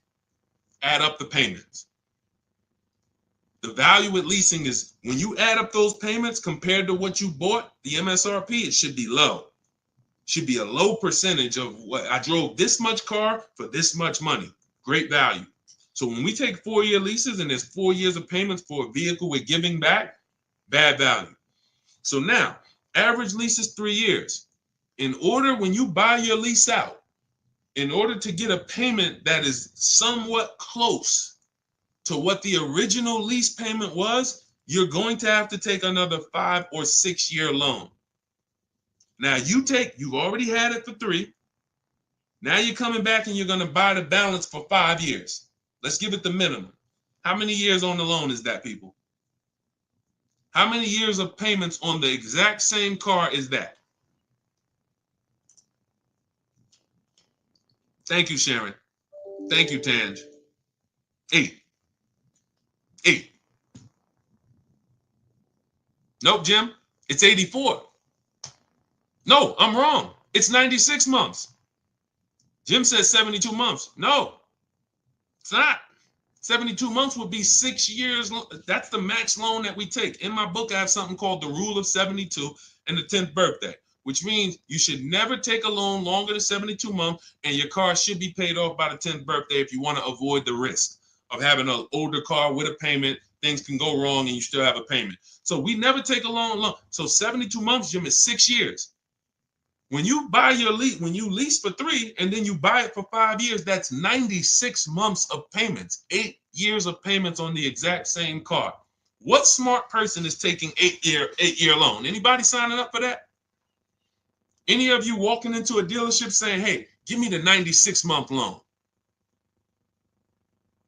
Anybody? Is anyone going to walk into a car dealership at any point and say, hey, all right, show me what it looks like for 96 months? I'm seeing, look, we're on 4 platforms. I was quiet on Instagram. Sharon said no. Anybody? Never, right? But we have tons of people. Look, Tan said, hell no. But we have tons of people who have leased their vehicle for 3 years and they go and buy it they buy the balance out with a 5-year loan. And there are some who take a 6-year loan. And I'm going to tell you why, because I remember when I started teaching this for our books, my Infinity lease was ending. And I said, you know what? I want to look at, my payment was $390 on that last Infinity. I wanted to see how much it would have cost me to have a payment close to a $390 payment to buy out the balance on the Infinity, 6 years. And it was a little higher. It was like $410. So many people are buying their leases out with a 6-year loan when they've already leased the vehicle for 3. 9 years of payments. That's 108 months. It's 108 months of payments on the exact same car. The bank loves you. That's why we don't mix buying versus lease. We don't mix. If I'm going to lease, look, here's the question. Simple things. Simple principle to lock in. When I'm leasing, my first question whenever I'm buying my vehicles is, am I going to keep it more than 8 years? Am I going to keep it definitely more than 8 years? If your answer is no, okay, I'm shopping for a lease. Okay, my lease is about to be up. All right, time to start thinking about my next vehicle. What's my question? How many years am I keeping the next vehicle? How many years am I keeping the next vehicle? It doesn't change. Okay, I think I want to I want to buy something. I got my eye on something. I want to keep it at 8 years, 9 years, 10 years. I got my dream vehicle that I want to get right now. I ain't think I'm going to keep that thing until the wheels fall off. Perfect. No point in leasing. Don't even think about leasing. These are the principles. Because the depreciation, a person who's driving a below market lease, you cannot catch up with them if you purchase. If you got a used car, if you bought a new car, doesn't matter. They're driving vehicles for so cheap. Below market leases. I'm not talking about commercial leases. I ain't talking about the stuff you hear your people saying, man, look at I'm paying a lot for this lease. That ain't us. Don't listen to people who don't know how to get below market deals. They're going to tell you, look at Teddy, $73,000 BMW, $829 a month. His final payment, that was his counter offer, $856 a month. He uses our system. One of the things I teach is we do this from home. We go online, we contact multiple dealers. We actually contact 25 dealers in about 20 minutes. I have email scripts that you use, you copy and paste, and we get at least 5 offers and then we choose the best offer. Very rarely is the best offer going to be your closest dealer. Like, look at the closest dealer. He said his closest dealer's offer came in at 937. His best offer was 856. So the closest dealer is not usually going to be your best offer, because when they see a zip code, they think, oh, when I worked for Mercedes, they told us that they told us NADA tells us most customers only shop 2 dealers. Car dealers know that about you when you walk in.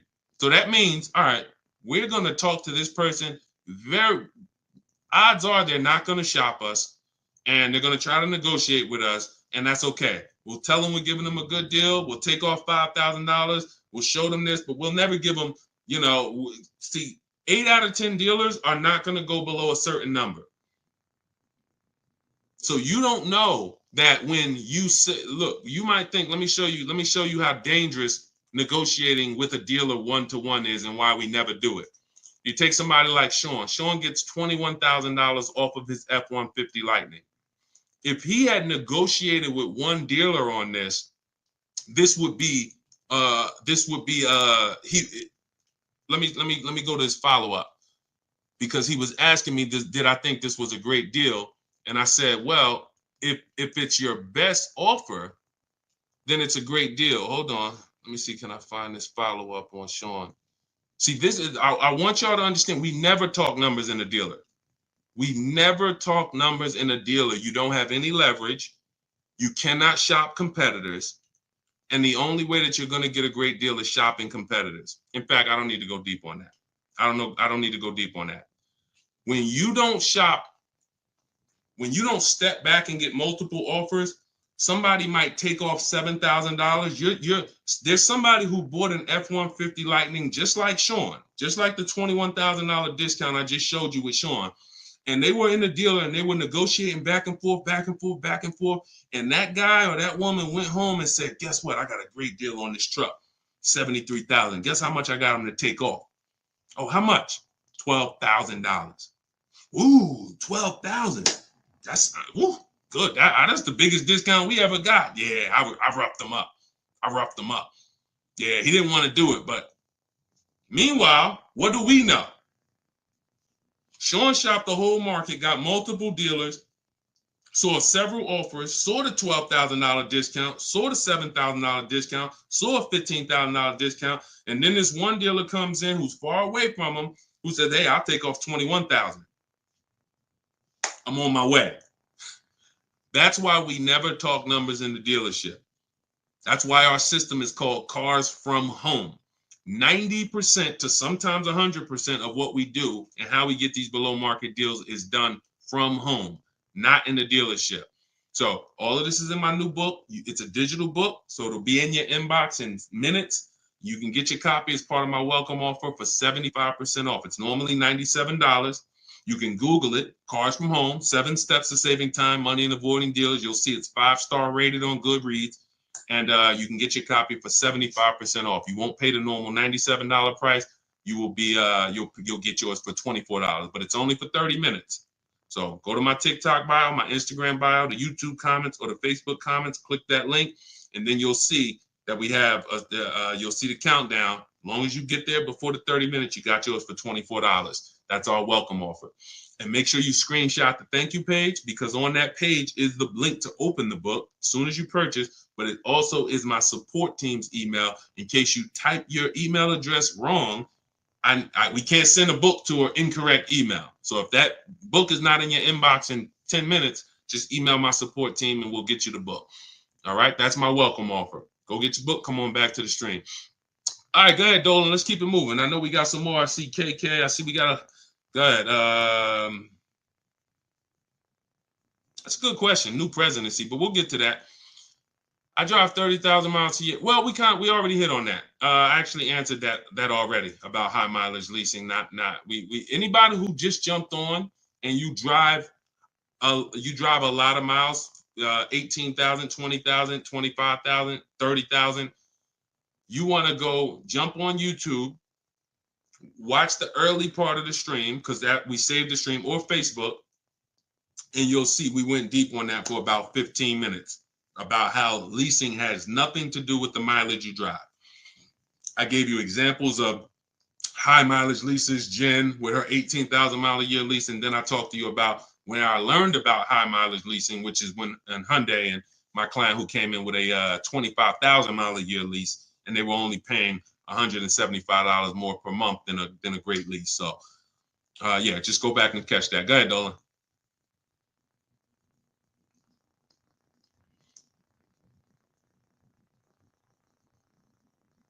Go ahead, Dolan. This is a similar question. 30,000 K lease with just a similar question. My daughter just crashed her car. Sorry to hear that. Credit is mediocre. Any tips? I go the least expensive car that I can get.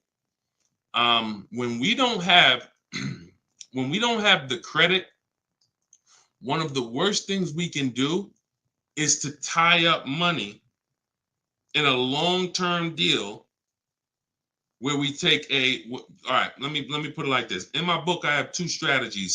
See, let me explain why the first question never changes. First question is always, how many years are you going to keep the car? Because there's two types of people who don't have the credit and they're keeping their car long term, or people who don't have the credit and they're not long term, which means they should be leasing, but they don't qualify for a lease right now. So let's assume that you're the first type of person.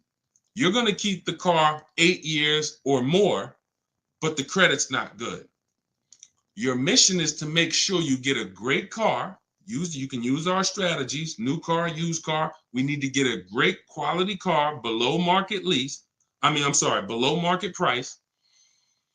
We don't want to go out there and overpay for the car, because this is what people who don't have good credit tend to do.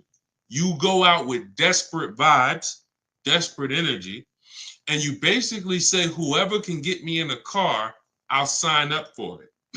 Which is why I've seen people rave about, hey, go see Joe. Man, and one thing about people who don't have good credit, they will go and tell their friends, and any of their friends who may not have good credit, hey, go see my man Joe, he'll get you approved. Joe is making tons of money on you, because Joe is making, I remember these deals would make $8,000 to $10,000 minimum for the dealership. Between the price of the car they sold you for and between the loan, these deals were washing out at $8,000 to $10,000 minimum. Very, very profitable deals for the dealership. Why? Because the people they don't know there's other options. Whenever we buy a car, we always separate the purchase of our car from our loan. We don't mix these two things, because we need to get bids. Some of you who've been on our streams, you know everything we do is a bid. We need to be getting bids. When we're getting our loan, we have multiple banks and credit unions submitting offers to us, and we pick the best one, because there's a lot of money in loans. Why do you think banks are in the loan business? There's a lot of money in loans. They don't sell cars, they sell money. When we are purchasing a car, we are getting bids because all the dealers have different prices. So someone needs to win a bid. When you go into one dealer and just work with them, you've given yourself no opportunity to see the market and get bids, get offers, multiple offers. And when we sell our car, we get bids. We only sell our cars to companies where we could get multiple cash offers. Driveway, Vroom's out of business. Carvana, CarMax. We have 6 companies in my book. This is step 2. So the point is, if we are a long-term person, our mission is to find the best car we can find, because we know we're going to pay more in interest. But interest can be fixed with a refinance when my credit's better. So if I was buying a car to keep for a long time, 8, 10 years, but I don't have the credit, I'm going to go and I'm going to find the best car. I'm going to shop for my loan independently. We have a strategy in my book. It's called the bank bidding war. We separate these things. Now, because your bad credit or your mediocre credit should not be between you and the dealership. It's between you and the people loaning you money. Type a $sign if that makes sense. I'm going to say that again. Anyone who has mediocre credit or bad credit Your bad credit or mediocre credit is not between you and the dealership. The dealership sells the car. It's between you and the lender. The lender comes to you and says, hey, all right, you're buying a $20,000 car here. We'll loan you the money, but we got to charge you 22%. Cool. I got a great price on the car, though. I got a great price on that car, which makes it even better for the lender because they're going to see, okay, the loan to value rate. Yeah, you did get a great price on the car. Helps us just in case we need to repo the car. We like that you're not underwater. Versus walking into a dealer saying, hey, you know what? My credit's not good. Can you get me approved? Now, not only are you going to pay 22%, but you're going to pay for the same car that you could have got on the market for 20. They're going to charge you 23 plus interest. So now they're burying you because you came in desperate.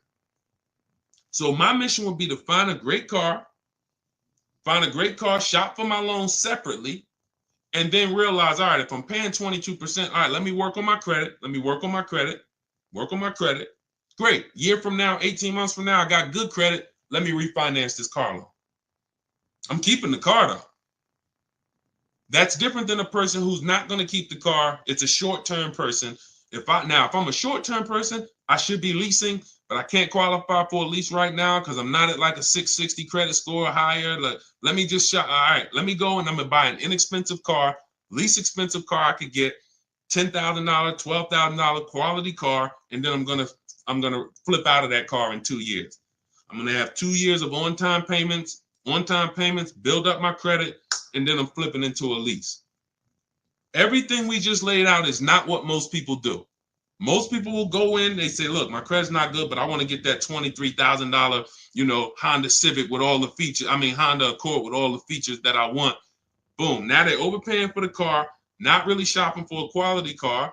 Maybe they got it if it's a Honda, but you still could get a bad Honda. Are you checking service records? Are you checking accident history? You could have a great car, but you bought a bad one. And most people don't want to sacrifice. They just want to go in and get the car. So that's the two strategies. Those are both in my book, by the way. Short-term strategies for people with bad credit. I should be leasing, Deshone, but I can't qualify right now. What's my setup? So that in 2 years, I am leasing brand new cars. That's the play. And then the long-term strategy for people who are buying, don't have the credit right now, is quality car. Let's get our loan. We'll pay more for it. When our credit's better, we refinance the loan. Both in there. So if you want to get your copy of Cars from Home, my new digital book, it's 5-star rated. You can go to my TikTok bio, my welcome offer, 75% off. You'll have everything I laid out step by step and more. Because your household's going to be different. The reason why Cars from Home, my new digital book, is so valuable is because in your household, let's say your spouse wants to lease, your daughter needs a pre-owned car, you want to buy a new car, it's all in there. Your spouse is a high mileage driver, your daughter wants a used car, you don't have good credit. There's 3 different strategies in there for you 3. Y'all are 3 totally different people, and each path is in that book for you guys to get to the below market purchases based on that. Okay, so if you want your copy, go get it. It's part of my welcome offer, 75% off, but only for 30 minutes. In my TikTok bio, my Instagram bio, the YouTube comments, or the Facebook comments, click that link, go grab your book. You'll get it for $24 instead of the normal $97 price, as long as you get there before the 30-minute timer expires. Right? Go ahead, Dolan, shoot the next one up.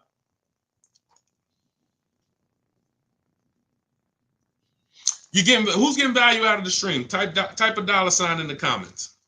Type a dollar sign if you're getting value out of what we do here. We hold ourselves accountable to not holding back. The reason why, we never hold back. It's all about, if you can remember all of this. I got tons of free videos that's been hitting the airwaves for 3 years. You want to try to maneuver through them all, piece stuff together, God bless you. You want to come on the stream, listen, try to piece it together, God bless you. Some of you like, yo, I ain't gonna remember all of this. Let me go get the blueprint. Let me make sure no matter what I can reference it. Okay, everything's in the blueprint. That's the purpose. We make sure you can get the information no matter how you want it. No matter how you want it. Some of you who like Deshone, you work with people. I see you showing a lot of people in your Facebook group. Yeah, we work with people all the time. I've worked with over 2,000 people since 2021. We have a video where we could, jump in a Facebook group where we do Zoom calls twice a month. Just go to my bio, go to the same links. You'll see, Dolan, can you post that link for the Shop with Deshone in the comments for YouTube and Facebook? Those of you who want to know about us actually shopping together, that's fine too. Again, get in where you fit in. Whatever, I don't care how you get the information, use it so that you can keep this money in your family's bank account and out of these cars. These cars are sucking up people's money like relentlessly. How do you see the new presidency affecting car buying and rates? Whatever the market does, there's always three prices: above market value, below market value. We got deals. Let me show this deal that Bonita got during the pandemic, which has been historically, they say, the worst time to purchase a car. Now, I told people for years, if you didn't need to purchase, hold out, let this whole thing blow over, unless you had a vehicle to sell. Because if you had vehicles to sell that you could sell, cash out, because they were worth $7,000 to $10,000 to $12,000 more than they would be worth today. But for those who you were just adding a vehicle, if you didn't have to do that, we didn't do it. But if you had to do it, we had people who needed cars. Come on in. Let's show you how to get below market deals, even when the market's high. Bonita gets her Kia Telluride, December 2022. This is still when people were paying $5,000 over sticker for Kia Tellurides. She stays at home. She uses our system. She gets multiple offers. She gets a $45,000 Kia Telluride, $600 a month. In fact, it's an S, might be 46, $600 a month. Now, I told you what my neighbor got it for this year, $479. We don't know if it's the same model, but let's just figure it's similar. So below market at that time, the below market leases on Kia Tellurides was $600, because there were people leasing them for $700, $800, $850. I wish I could find them. They're everywhere. Some of them are still in those leases. They can't wait for them to expire. They're still paying $800 a month for their Kia Tellurides. She got it for $600.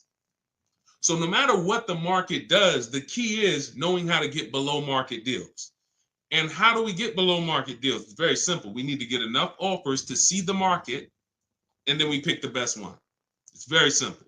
You can't get below market deals going into one dealer or two, because that's not the market. That's two dealerships. The market is within 100 miles, 75 miles. What is the market? Everyone who has this car I want, what's the best offer? Doesn't matter. And here's what I always say. People with no skills are going to pay above market value. People with negotiating skills are going to pay market value. People who make dealers bid and get multiple offers get below market value. Because there's no I could say to a negotiator, here's how I know. Negotiator comes out the dealership. Hey, yeah, man, I just got a great deal, man. I worked them over. I've been coming back for 2-3 months working them over. Okay, are you willing to bet $1,000 that I can't get a better deal than you? Nah, I don't know. I wouldn't take that bet. Why not? You've been working them over. Yeah, but I wouldn't take a better. Now, I probably can't. I'm not gonna get a better deal from you from them. But for that car that you just drove out here with, bet me $1,000 I can't find a better deal than that in this market from home.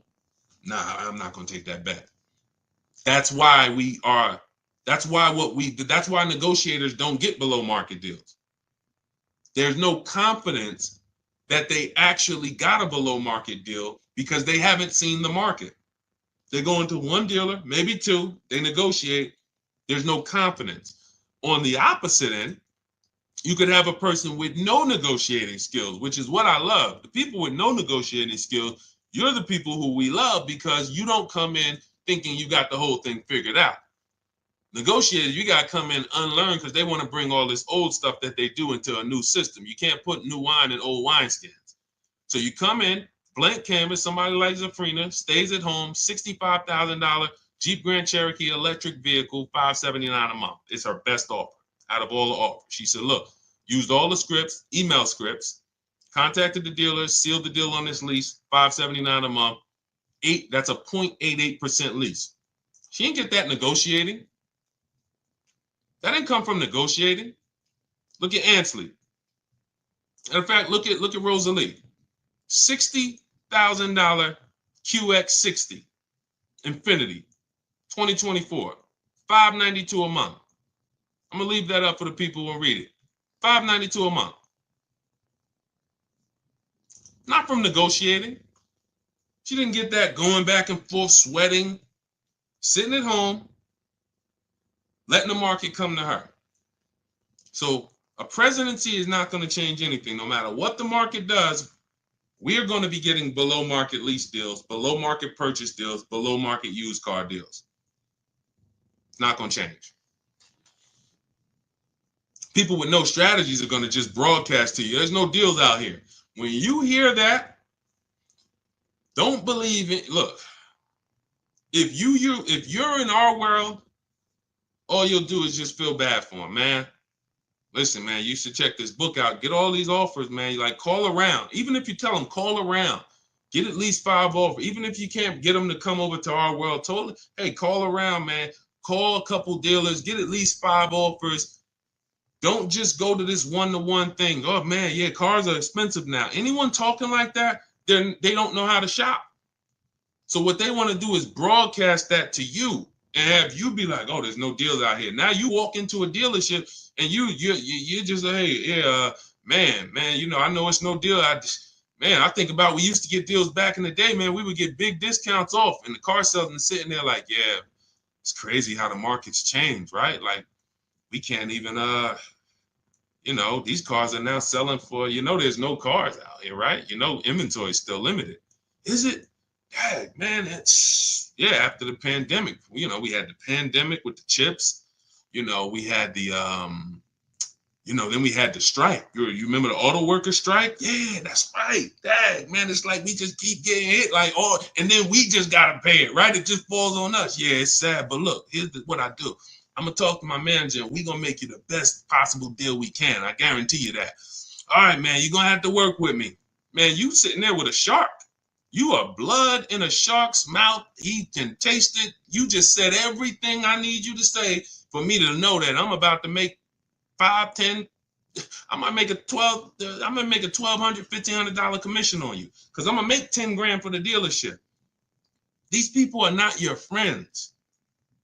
And look, I'm the bad news first person. Look, I don't leave you there though. So I'm not the person who sits here and just goes bad news. But I gotta tell you that that you shopping the way they have programmed you to shop is bad. I can't sit here and make it look like you guys are doing okay. You know, just keep going that way. Let me teach you some negotiating tactics to go back and forth with these car salesmen that negotiate 3 times a day, 15 times a week on cars, and you never know what they own the car for, but I'm going to give you some tactics where you could go toe-to-toe with them, and you can't win. You don't know what they own the car for. You don't know. The name of the game is step out of it, step back, relax at home where you're in control, use the internet, a beautiful tool that allows us to shop for TVs, shop for groceries. We can shop for all of these things comparatively, right? Using the internet. We just use it for cars. That's exactly, Sherwin. That's why we need the 25-5. Exactly. How can you tell if you're getting a deal when you're looking for a vehicle that is being marked up? Multiple offers. It's very simple. We expose the dealers who are charging high prices.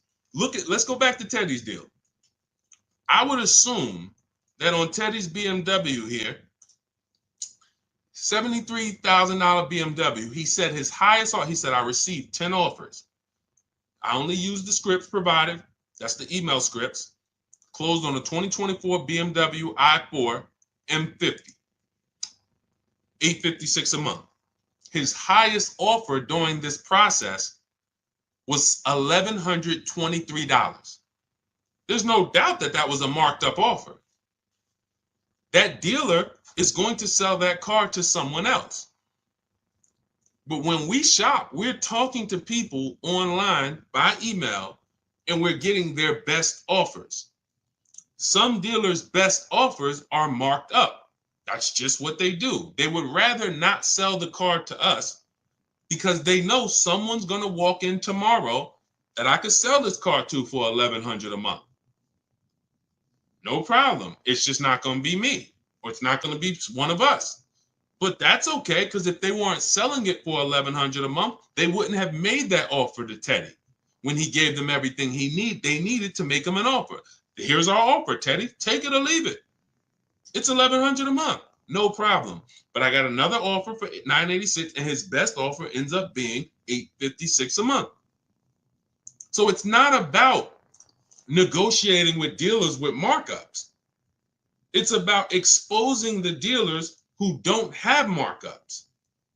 It's about exposing the dealers who have markup. Okay, yep, I can see you just, yep. Hey, this one dealer said it's no rebates on the car. He didn't include the rebates in our offer. That's fine. Hey, this other offer over here, great. Oh, he says it's $5,000 in rebates that he gave me. What's the difference? One's a liar who wants to make a lot of money, and one's not. Now, if you were in that dealership negotiating back and forth with that liar, you can't win. You might think, oh, he took off $5,000, but he still has another $7,000 that he's not taking off no matter what. He'd rather you leave and say, hey, look, well, I'm not going below that. That's our best offer. That's not the market's best offer. That's just our best offer. He's not lying to you. But his competitor that's 45 miles away, oh, his best offer is $10,000 less. This is how different the market is. This is why the 25-5, Stephen, is Sherwin, is it's just the beautiful. Wait, we just got the live paused on Instagram. Oh, I think we hit the time on Instagram. Well, either way. So that is what that's the name of the game. You have to see for yourself. Again, all of these people we've talked about so far, the people who I've shown you, you can see a lot of people in my comments on some of my bigger Facebook social media videos. You'll see people who just post, because we get DMs all the time, we get emails all the time, all the time. Yeah, I just used this. Like, I haven't even read some of these because I don't really. These emails are a little harder to bring in, because I like to bring in the pictures when people show me. I like when people send me their pictures as well as the details of the deal. But we get these all the time. Look, for my new car, I'm at 1.34%. So I know, thank you, capital letters, I know I got a good deal. Look, using your strategies, I calculate that I did not get a good lease deal on the Pathfinder, which turned out to be 1.64, but that won't ever happen again. Awesome, Kamika. Oh, Kanika, sorry, that looked like an M. So she assessed using the 1.5% rule. She did her math for her old lease, and she's like, dang, I didn't get a good lease deal last time. Perfect. But she's like, it's never going to happen again. Now this new lease deal, for my new car, I'm at 1.34. So I know I got a good deal. Further proof that there's about $10,000 difference in the price of these vehicles. But I'm saying that I'm paying the same price monthly that I was paying on the lower trim with way less features. Using your books and scripts, I negotiated with about 6 different dealers, with the best offer coming in right at 1.5, and then at the very top of my budget. I was about to move to my Plan B vehicle when a 1.38 offer came in, and then we have a counter offer calculator. She ended up getting another $15 off, bringing it to 1.3%. Look, I will be using your book to help my mom with her vehicle purchase next year, and for myself and my family for years and years to come. I just wanted to say thank you for putting yourself out there to teach people these skills. Much love and appreciation. Now, I got to start reading these emails more during the show. Thank you, Kanika.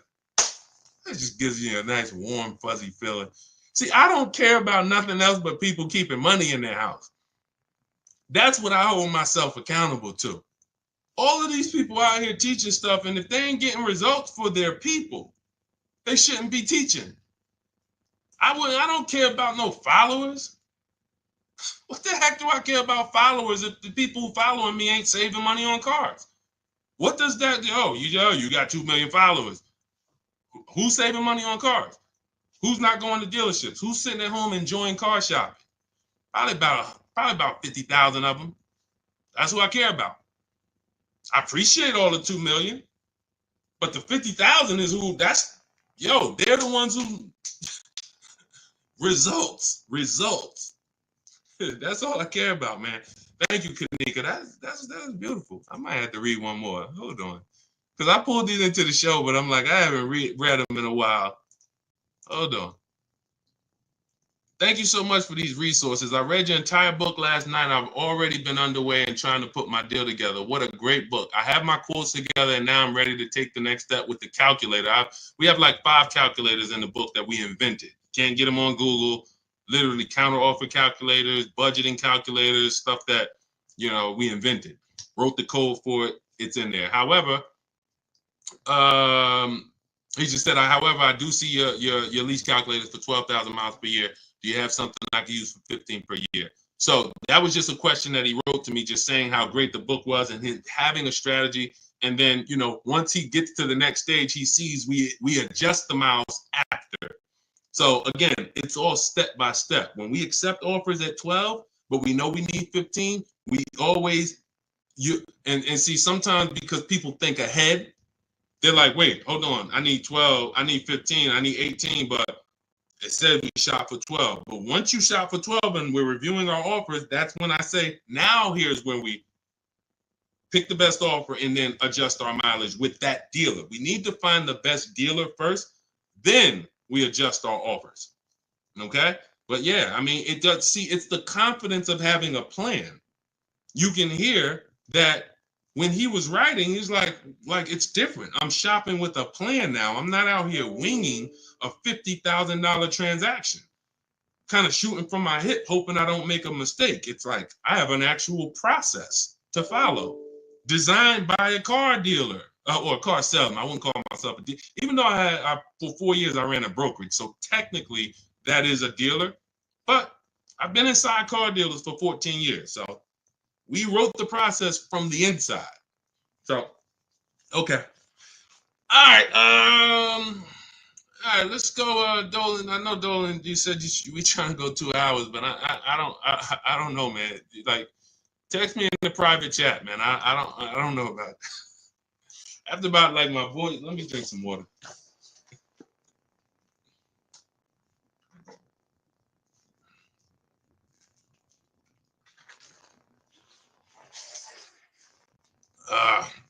If you lease, do you have to pay the taxes? They go in the payment. When we lease, we have a template that we send out to dealers. And here's what it says. You have to tell dealers how to give you the offer. Part of the problem with why your shopping online is not working, why it's frustrating, it's 2 reasons. 80% of dealers are here to make it hard because making it hard makes them more money. They are trying to frustrate you to get you to come in. That's why you notice, who notices, type right. Type right if you notice this. One of the first questions that you're going to get when you're on the phone with a dealership is, when can you come in? Is that right or right? Right? You're not even on the phone with them for more than a couple minutes before, hey, when can you come in? Correct? Right? Okay. Thank you. So that's the goal. I need to get this person here by any means necessary. So they're going to say a bunch of stuff that's not true. So I see you, Sherman. I see you, Sugar Mom. A bunch of stuff that's not true. Like what? Your best deal is going to be if you're here. Not true. Your best deal is going to, we only, if you come here, I guarantee your presence is your leverage. Not true. Your presence is no leverage. Can't see the market when I'm sitting in your dealership. So you have to tell dealers how to quote you because they're going to quote you the way they want to quote you. So we always request our quotes with 12,000 miles per year, first month's payment only, due at signing. So I'm giving you my first payment, I'm driving off. Now, when we shop for purchases, we shop all in numbers. We shop all in. Tax, title, fees, everything included. Now, when we're shopping for a new car purchase or even a used car, we're looking at all in numbers because remember, we're getting our financing separately. Then we give the dealer a chance to beat it. We do a bid for that. That's called the bank bidding war. So, but we have a particular way that we're requesting our offers for us to be able to compare them. We don't let them, and even when we send out our templates, you're going to see some dealers, the 80%, don't listen, which is why we have to send stuff twice. Copy and paste is going to be your best friend when you're buying a new car, used car, using what we teach. Copying and pasting, copying and pasting. Now, we're requesting them to put the lease in the payment, but part of what we need for them to even give us an offer is they need to know what vehicles we're looking at, what are our options, what are we open to, colors, equipment, trim level. Do we have multiple options that we can consider with them? They need to know what we do for a living because they need to know if do you have any rebates? They need to know what memberships we're a part of, AAA or, Costco. We had somebody who got a Volvo last year. She said she got an extra $1,000 being a Costco member. That was a California deal. So all of this stuff matters. When a dealer is trying to give you their best offer, they need to know everything you qualify for. There's conquest rebates or loyalty rebates. What vehicles do you have in your household now? Do you have any competitive vehicles? That's why in our template, we fill all this stuff in, then we send it off. So when you're trying to shop online, you're wondering, why can't I get, the shopping online? I tried it, it's not working out because you don't know what to give the dealer. They need the zip code to factor in your taxes. This is stuff that you're thinking when they ask you this, you're like, wait, why are they asking me for this? They're trying to explain. No. So you're going to just go in and say, well, man, this is frustrating because you don't actually have an online shopping process that works. You're winging it. And you don't realize that I can't even shop online because I'm defensive because the dealer is going to ask me for things that they need to make me an offer. And I think they're asking me for it because they're trying to get too much information out of me. Why you want to know what kind of vehicles I got? I'm not trading nothing in. Well, because we need to know, do you qualify for any rebates? That's why the templates that we have are so valuable, and that's why we save so much time, because we're just copy and paste, copy and paste, copy and paste, everything that's necessary for them to give us an offer, they have it. So we literally cut through all the garbage that most shoppers are going through with them. Most shoppers, they're not giving them the information. It's a horrible experience for both people, the shopper and the car salesman, because they're like, yo, this person just, man. And they really are like, yo, if you just come in, and the person's gonna come in because they just don't know. Like, we can't do this. You don't realize that we need this information. But our process is great for both people. Because you fill in the templates. All right, yo, here's what I do for a living. Here's my cars. Here's my deadline. Here's my profession. Here's my memberships. Boom, here you go. These are the parameters, how I want you to quote me. Car salesman gets it and like, oh, wow, okay, good. This is more than any customer's ever given me. Hey, let me see what I can do for them. Easy for both people. The people that sell us cars, they're only working for us for like 20 minutes. They love us. The dealers that win the bids for us, they're like, man, thank you. Because how long did I got a video, I posted it. Some of you saw it. And when I got my Infinity truck, I recorded it. I asked them, how much time did this whole thing take? He said, not even 20 minutes. Once we took out the test drive, not even 20 minutes when I bought my pre-owned Infinity. And it was a below market, 42% off the new price. It was $54,000. It was the best. Long story. I ain't going to go into all of that. But it was a great used car deal and literally 20 minutes of the car salesman's time. Meanwhile, they got people in there 5 hours that ain't buying a car. Been there 5 hours, negotiating back and forth. They're making them a good offer, and they just like, well, I don't know. You know how many times I was making a person a below market offer and they just wouldn't take it? But I know why they wouldn't take it, because they didn't know it was a below market, or they didn't know. They're like, man, I'm like, listen, you're really walking away from, like, I'm telling you, we're at a triple net deal. We're like $500 over triple net, which means no dealer can, like, we're really in the black. Forget invoice. You got sticker price, you got invoice price, you got holdback, then you got the tissue. Then you, like,